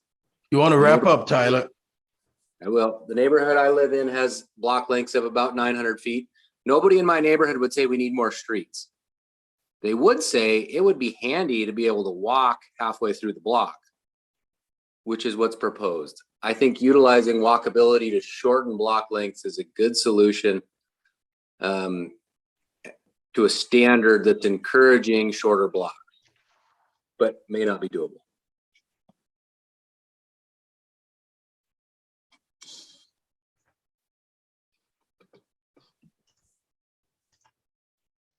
Madam Clerk.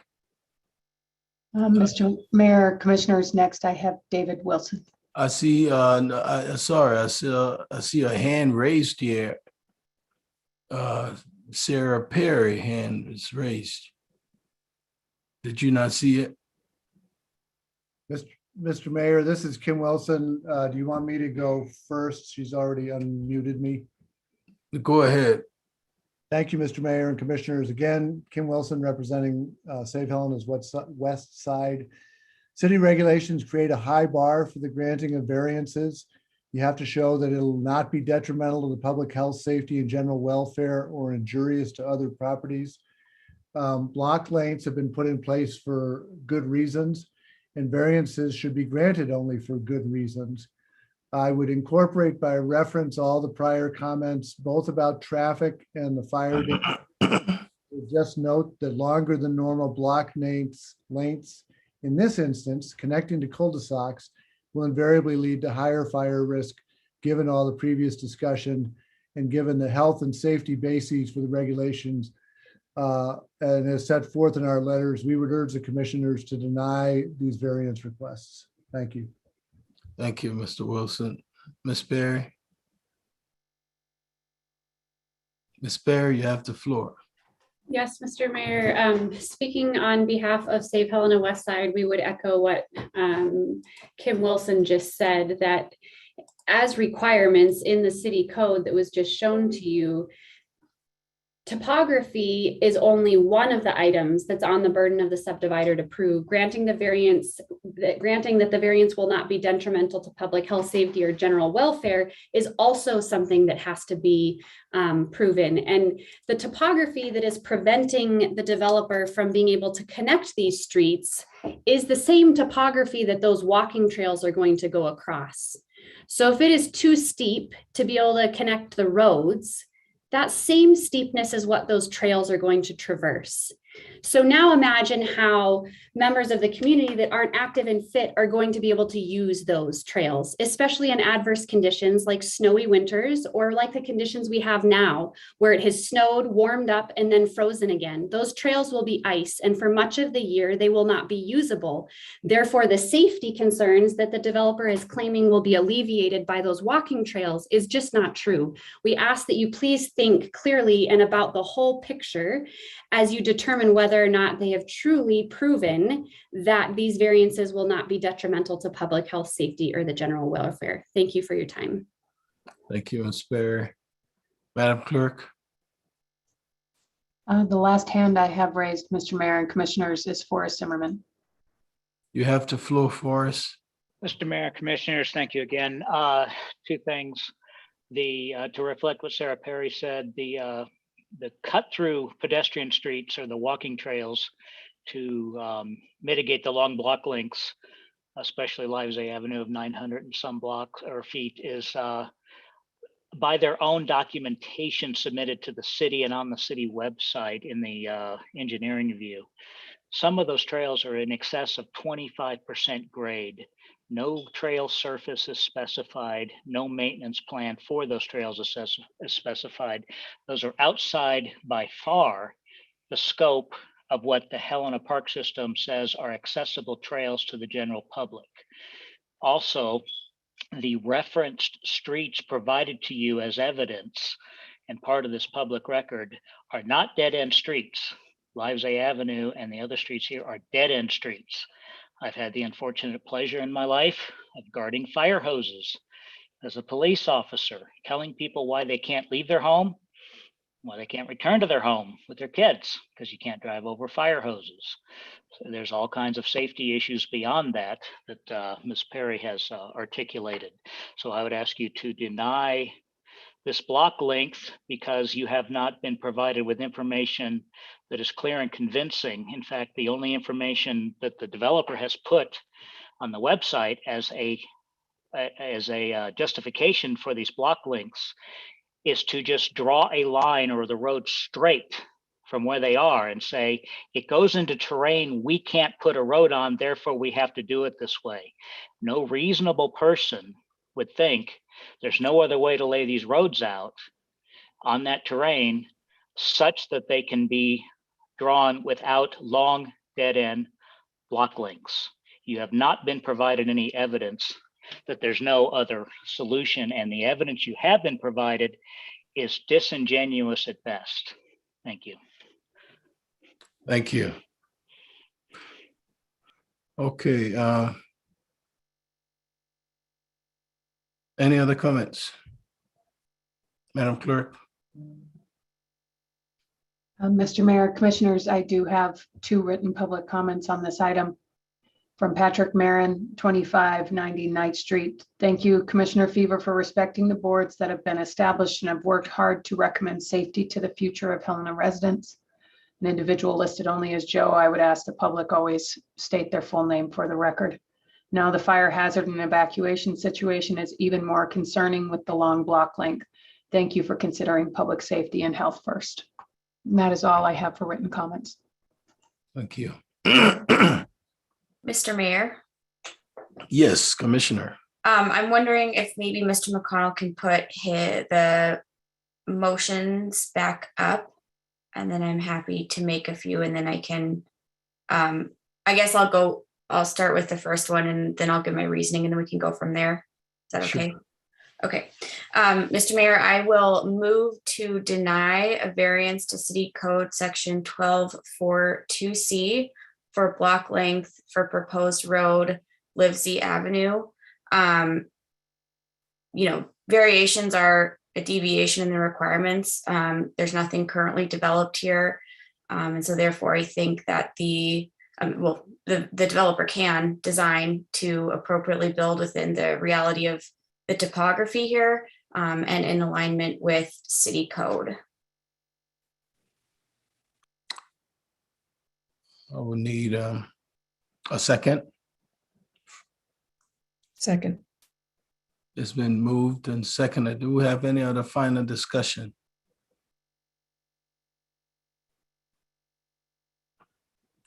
Okay. Commissioner Fever? The motion is to deny. Is that correct? That's correct, Commissioner. Thank you. Okay. And can we discuss what's going on, where we are? I heard from you, Commissioner Dean. You've already made it clear. We're going to Commissioner Reed. I would echo the comments made by Commissioner Dean. Out of concern for safety issues in city code, I would move to deny the variance. Thank you, Commissioner Reed. Commissioner Fever. Same. Commissioner Logan. Yeah, in terms of promoting public health, public safety, and the general welfare, and the comments of other commissioners, I would agree. I'm of the opinion that, yeah, thank you, Commissioner Logan. I agree with all of the above, and I also say that I think they should be able to work within the city codes and ordinance. So that's why I will vote to deny this variance. So it's been moved and seconded. Madam Clerk, would you take the vote, please? Commissioner Dean. Commissioner Fever. Yes. Commissioner Logan. Aye. Commissioner Reed. Aye. Mayor Collins. Aye. The motion carries 5-0. Mr. Mayor, Go ahead, Commissioner. I will move to deny a variance to City Code Section 1242C for block length for proposed road Lee Drive. Second. It's been moved and seconded. Commissioner Dean. Same reasoning as for the first motion. Commissioner Reed. Same reasons also as the first motion. Thank you. Commissioner Fever. Same. Commissioner Logan. No. And I was also re-echo all the sentiments mentioned above. It's been moved and seconded. Madam Clerk. Commissioner Dean. Aye. Commissioner Fever. Yes. Commissioner Logan. Aye. Commissioner Reed. Aye. Mayor Collins. Aye. The motion carries 5-0. I'll entertain a motion. And the last one, I will move to deny a variance to City Code Section 1242C for block length for proposed road Brakeman Avenue. Second. It's been moved and seconded. Commissioner Dean. Same reasons as the first two. Commissioner Reed. Same reasons as the first two. Thank you, Mayor. Commissioner Fever.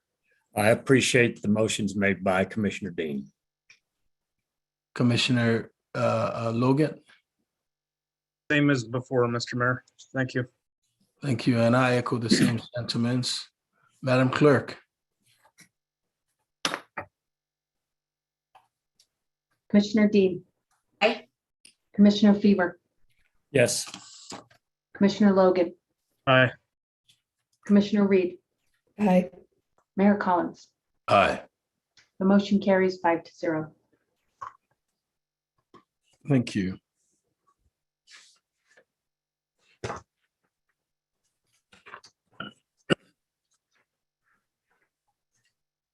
Now,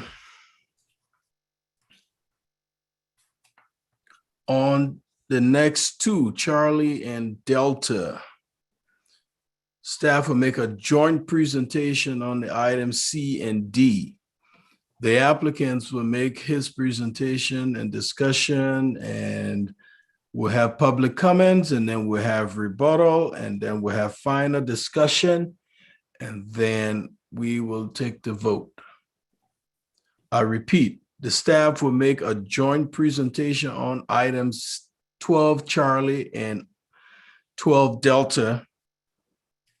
The applicant will make his presentation, we'll have a discussion, then we'll open to the public, and there will be a rebuttal from the applicant, and then there will be final discussion and roll call. So, Madam Hollishaw. Thank you, Mayor, Commission. Both of these presentations by the staff will focus in on the requirements of annexation, which are the primary conversation we had originally in November, and then in concert with the subdivision process. Thank you, Mayor, for reviewing the method. I'll go ahead and turn it over to Director Haugen and Planner McConnell.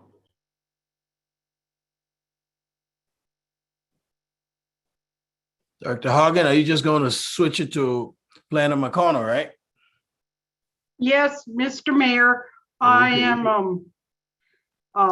Your short time. conferring with the city attorney because you denied all the variances, and that substantially affects the design of the subdivision.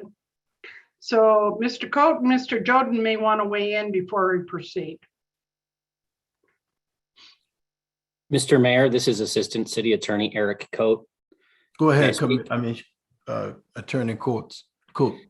Yeah, my concern here is that I'm not sure that the commission is now in a position to approve the subdivision as it currently stands, because I think because the variances have been denied, that the subdivision may take a far different form than what is currently in front of you. I think it might require a redesign from the developer. So I think maybe it would be beneficial to inquire of the developer and the engineer as to whether we can even proceed on the preliminary plat with those variances having been denied. Also, can the annexation go forward, Deputy Coate? My concern there with the annexation is, again, the statute that requires us to have the annexation and subdivision public hearings whenever possible at the same time. So, and I think these are so interrelated, meaning the commission is acting on, I guess, bringing into the city a proposed subdivision. And I think those decisions are so related that they need to be considered together.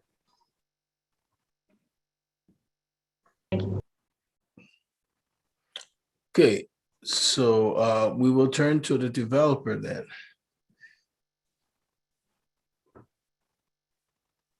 Thank you, Mr. Mayor, Commissioners. I'm actually just now chatting with Jeremy Fadness as to what this actually means.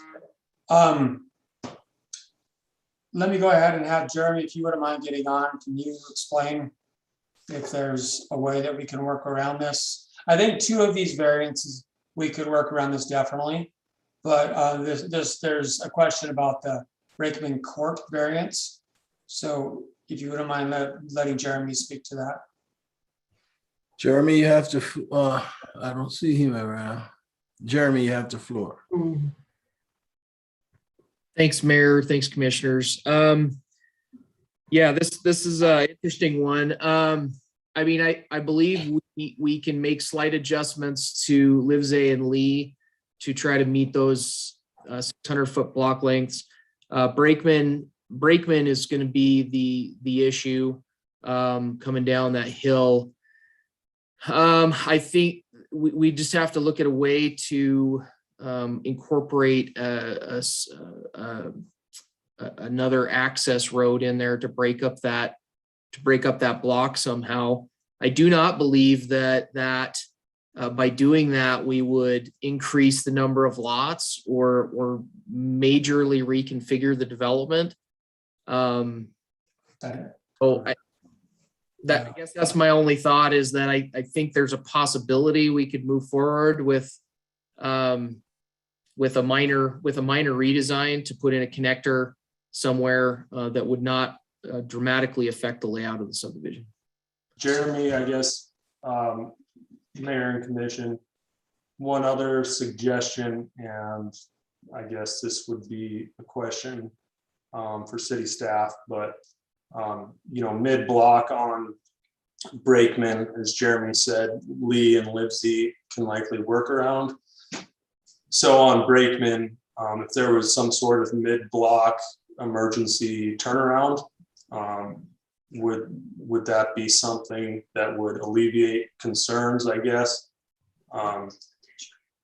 Or is that something, I mean, to me, that's not a significant change. I guess question of if that's something that can be entertained.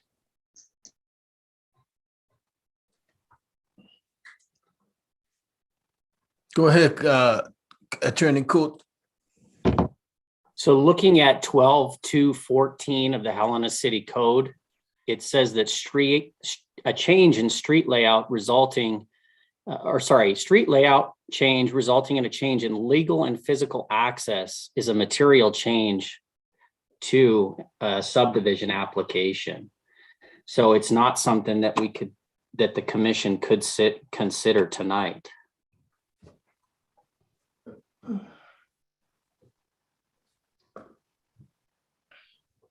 So what would be the next process there, Attorney Court?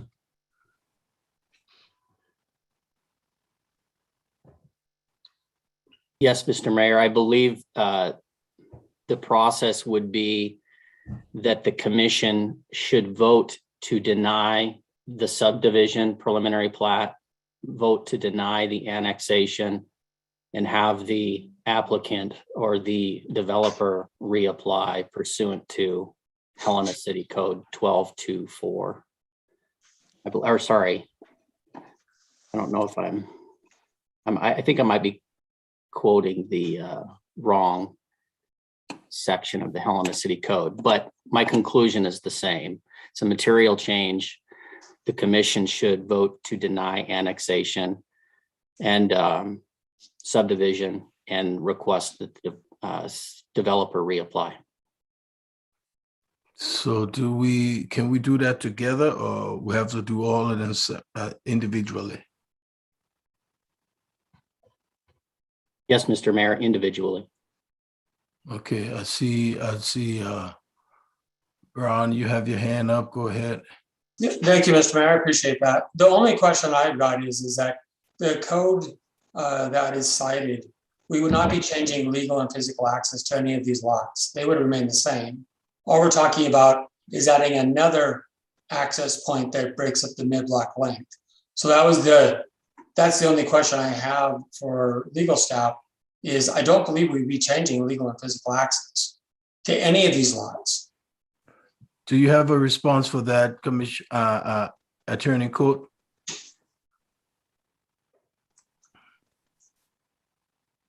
Yes, Mr. Mayor, I do believe it is still a material change. Okay. Thank you. So we will go ahead and vote on the next two. Mr. Mayor, can I ask a question of, well, I get, unless Commissioner Logan wants to go first, I just had a quick question for Attorney Coate. Go ahead, you have the floor, and then Commissioner Logan and.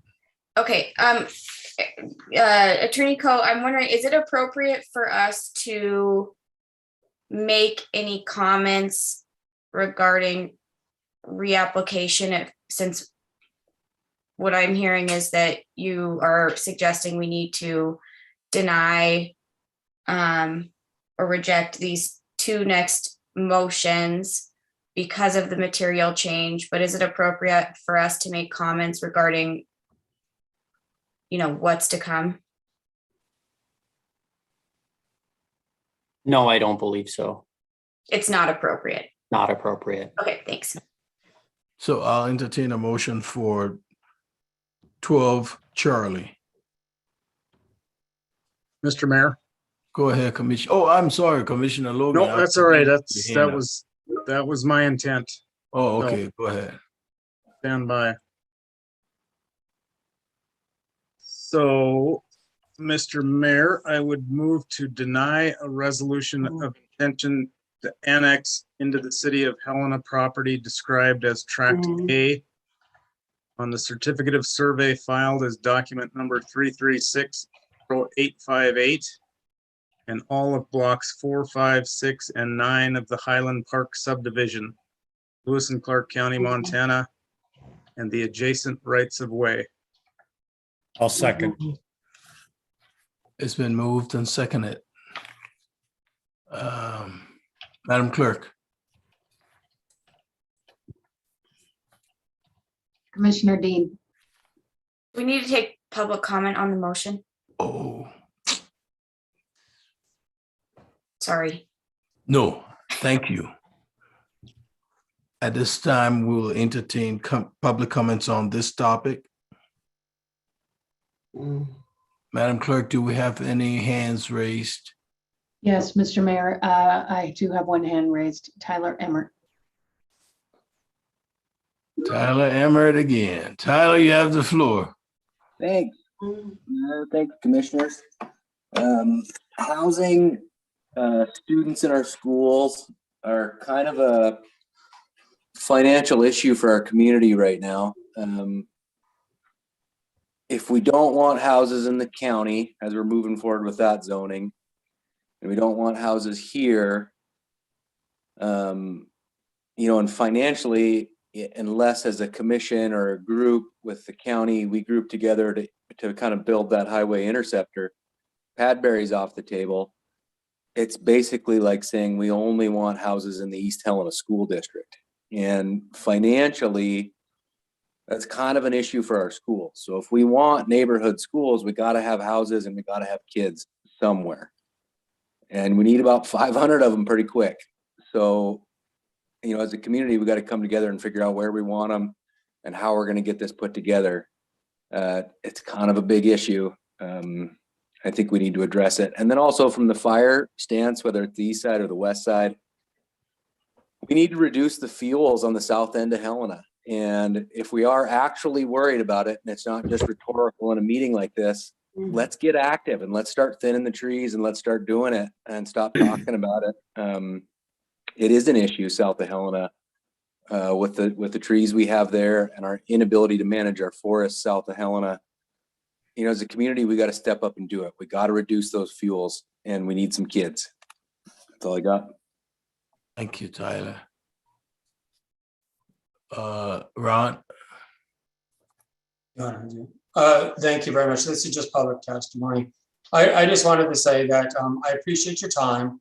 We will continue to work on this plan. I am disappointed in the block length because this commission has granted that almost in every subdivision. And we will try to figure something out, but topography is a real issue as far as making this happen. But I do want to just thank all of you for your time and looking at this. And we will see if we can't scratch our heads and come something back with you. But thank you very much for your time. I would also just like to echo, a lot of the public testimony has been, pretty negative towards the developer. Obviously, I work for the developer, but I would just like to say that, any realistic suggestion, Ron met with the Safe Helena West Side group multiple times. Any reasonable suggestion, any condition from the school district, Ron agreed to. They all made sense. They were great. So I would just like to let the commission know, that public comment for what it is, can be seen from both sides. Thank you. Commissioner Fever, do you want to wait a little bit until we finish the public comment, or you want to just put it? No, I'll wait, but I do have a question. Okay, you bet. Madam Clerk. Mr. Mayor, next in the queue, I have David Wilson. You have the floor, Mr. Wilson. Thank you again, Mr. Mayor. Kim Wilson, again, representing Save Helena West Side. And just a couple of very quick remarks. We don't believe you can go forward with the subdivision as proposed with the variances denied. I agree with the city attorney Coates that this is a material change under the city code 12-4-14 A1, which says an amendment that may result in a change in the conditions for approval, and 4, which is street layout resulting in a change in legal and physical access. So for those reasons, we urge you to vote to deny the subdivision, and at the same time vote to deny the annexation. Thank you.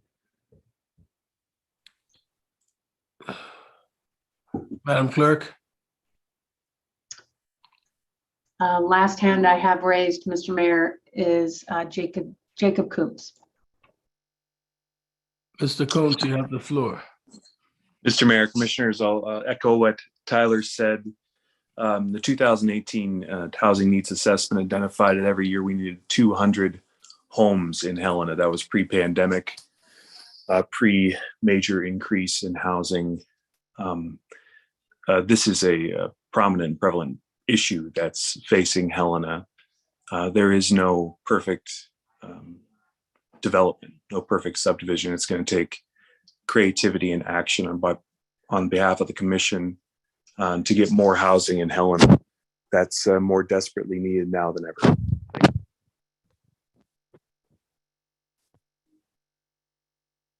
Are you there, Mr. Coombs? Oh, Ms. Perry, I see your hand up.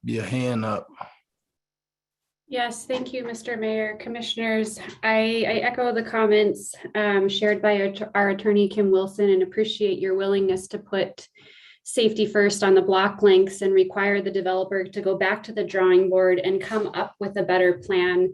We did meet with the developer twice in the 60-day extension, and each time he was unwilling to consider changes to the proposal itself, and only offsite improvements were ones that he was willing to discuss. And so I hope with this move to deny annexation and preliminary plat due to the material change from the variance denial, that the developer will be able to come back to us with a better plan, one that puts safety first and one that is in accordance with state code, city code, and your growth plan objective to maintain public health, public safety, and general welfare as highest priorities. Thank you for your time. Thank you. Madam Clerk. Mr. Mayor, I do have one last hand, Patrick Marin. You have the floor, Patrick. Thank you, Mr. Mayor and Commissioners. Again, as a Helena Citizens Council District 1 representative on the west side of Helena, I would just like to ask if there's anyone who doesn't monetarily benefit, whether it's real estate or developer, contractor, is in favor of this to speak up. I have not heard from anyone within a mile radius of this development who has to live here and raise their children here approve of this development. And the commission, I believe, stated they would like to have safety and livability as a priority for the city of Helena citizens. So I just please ask that you consider that. Thank you. Thank you. Commissioner Fever. The first motion, or the first item of business today, item A, the pre-zoning property, does that change by anything we are doing now? I don't think so. So when this issue, But I answer, but I would prefer the attorney answer. I don't want you to take my answer for it. Attorney Coates, please might like to answer Commissioner Fever, Attorney Jordan. Yeah, Mayor Collins, Commissioner Fever, I don't think it changes anything. What happened tonight for item 12A was the first passage of the ordinance pre-zoning. So now that property will show up on maps as pre-zone R2 and R3. The zoning won't be effective until 2, their second passage, and then 3, the property is actually annexed into the city. so what you've just said is when we revisit this issue, as I have every expectation we will not have to repeat that particular motion and action. That's correct. Thank you. Okay. I'm assuming we had a motion and a second, right? Anybody can confirm that? Well, I'll move that we deny. Yeah, Mr. Mayor, I believe I made a motion to deny resolution of intention to annex. I'll second. I think I remember that. Okay, it's been moved and seconded. Any final discussion from the commission? Madam Clerk, would you take the roll? Commissioner Dean, Aye. Commissioner Fever, Aye. Commissioner Logan, Aye. Commissioner Reed, Aye. Mayor Collins. Aye. The motion carries 5-0. Okay. Delta, consider the preliminary plat for the west side. Is that it? Yeah. Consider the preliminary plat for the west side major subdivisions creating 103 lots and street right of way for approximately 58.85 acres, and to adopt the findings of fact and conditions contained herein for the property legally described in the findings of fact. Manager Hollishaw, Director Hagen, and Mr. McConnell. Thank you, Mayor.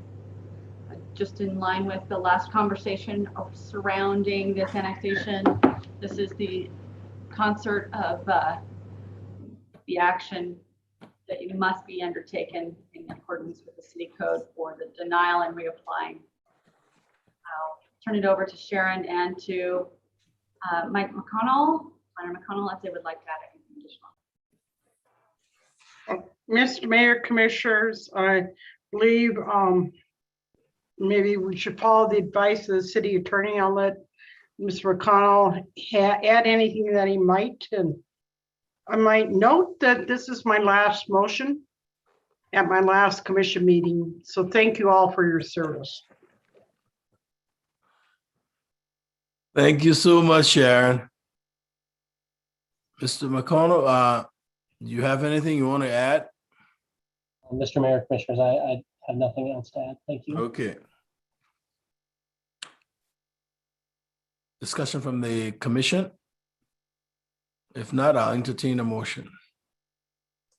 Mr. Mayor, do we need to have public comment on this?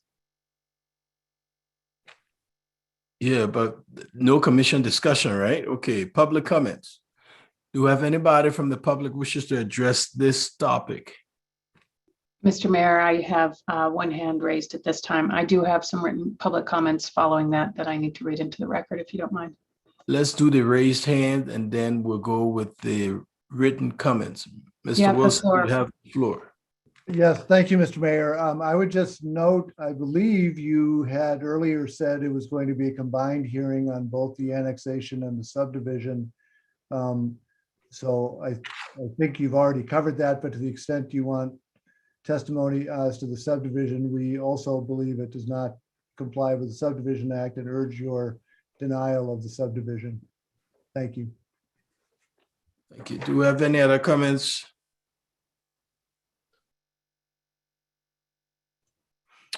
Could you read the comments into the record, please? Yes, from Ann Williams Morgan and Lonnie Morgan. Thank you, Commissioners Fever and Logan, for seeing that the real issue leading to all the concerns of those that live here is density, which is directly related to zoning. It is disappointing to know that our concerns are so easily dismissed. Residents such as myself on Hauser Boulevard will not only have 7 30-foot structures to deal with across the street from our large lot single-family homes, but we will end up absorbing the real loss of property value.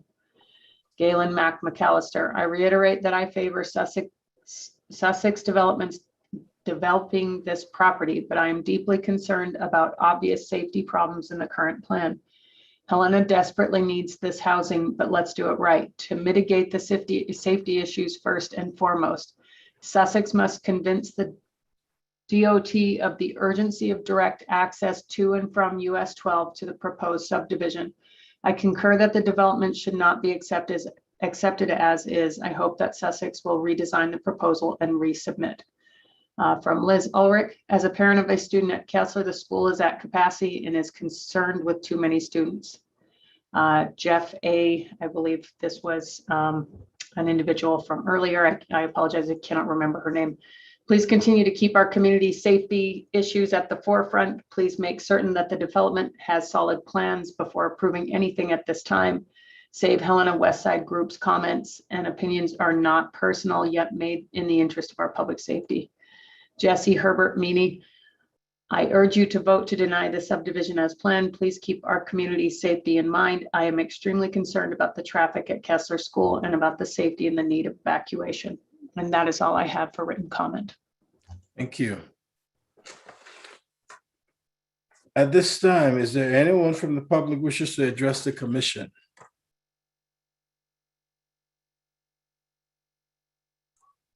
Do we have a motion to make here, Mayor? Oh, we haven't done that, yes. I move that Yes. we not conditionally approve the preliminary plat for the West Side Major Phase subdivision, creating 103 lots and street right of way, et cetera.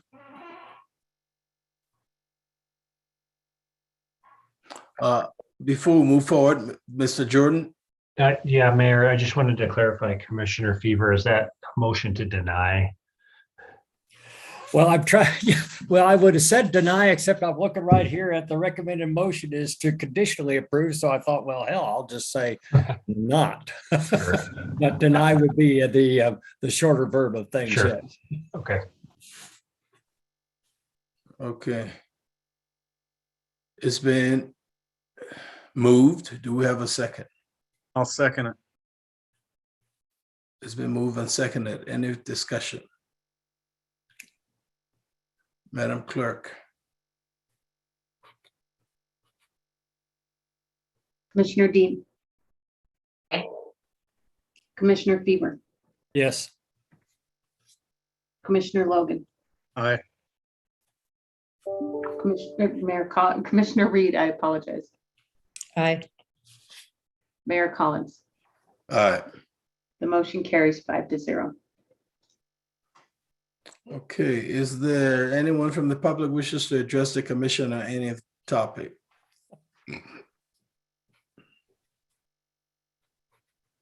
Madam Clerk, I see below public communications, Alpha Bravo, Citizen Conservation Board letter, West Side Wood public comment. What do you mean? Mr. Mayor, Commissioners, the Citizens Conservation Board asked some time ago if you would all consider the letter that I've attached to the packet this evening for you all to read. I have reached out to Diana Hammer, who is the chairperson of the CCB, and let her know that this item was attached as public comment to the agenda this evening. If she would like to make comment, I do believe she was on the meeting at one time in reference to it. I think they were hoping that you would all just consider their notes within the letter. On the second component, it is the public comment packet. One note I would make is that that public comment packet for the West Side Woods subdivision, major subdivision project, only contains public comments received by my office in email, written form, up to Friday of last week, which would have been the 21st at 4 p.m. All other comments have been added to the permanent record following that. So we are maintaining a digital record of all of those. But in order to get the public comment received up to that point into the packet for public consumption, we had to have a cutoff date. Okay, thank you. I appreciate that. And I will take the Citizen Conservation Board letter into consideration. And I hope the commissioners will look at the letter and do what's right. Commissioner Dean. Thanks, Mr. Mayor. On the Citizen Conservation Board letter, appreciate Diana for bringing it back up to the top of our agenda again. I would suggest that I think this is probably most appropriate with the upcoming advisory board bylaws revisions and some of the conversation around how those were organized and staffed. I believe that will all be done well before 2023. What is it? This January 28th, 2023. So I think if we can lump that into the overall advisory board conversation, that would be the most expeditious use of time. Thank you. Do you have any other comments from the commission? Anything else to discuss? Mr. Mayor, really quickly, I just wanted to say one last thank you to Sharon, and it's only fitting that your final meeting was 4 hours and 1 minute long. But thank you, Sharon. The meeting is not over yet, Commissioner. No, I'm just joking. I can see, I see a lot of tired faces. So I just want to thank the staff. I want to thank the commission for going through all of this, and know that your work is appreciated. Thank you. And if nothing else, is it 10:02? This meeting is adjourned.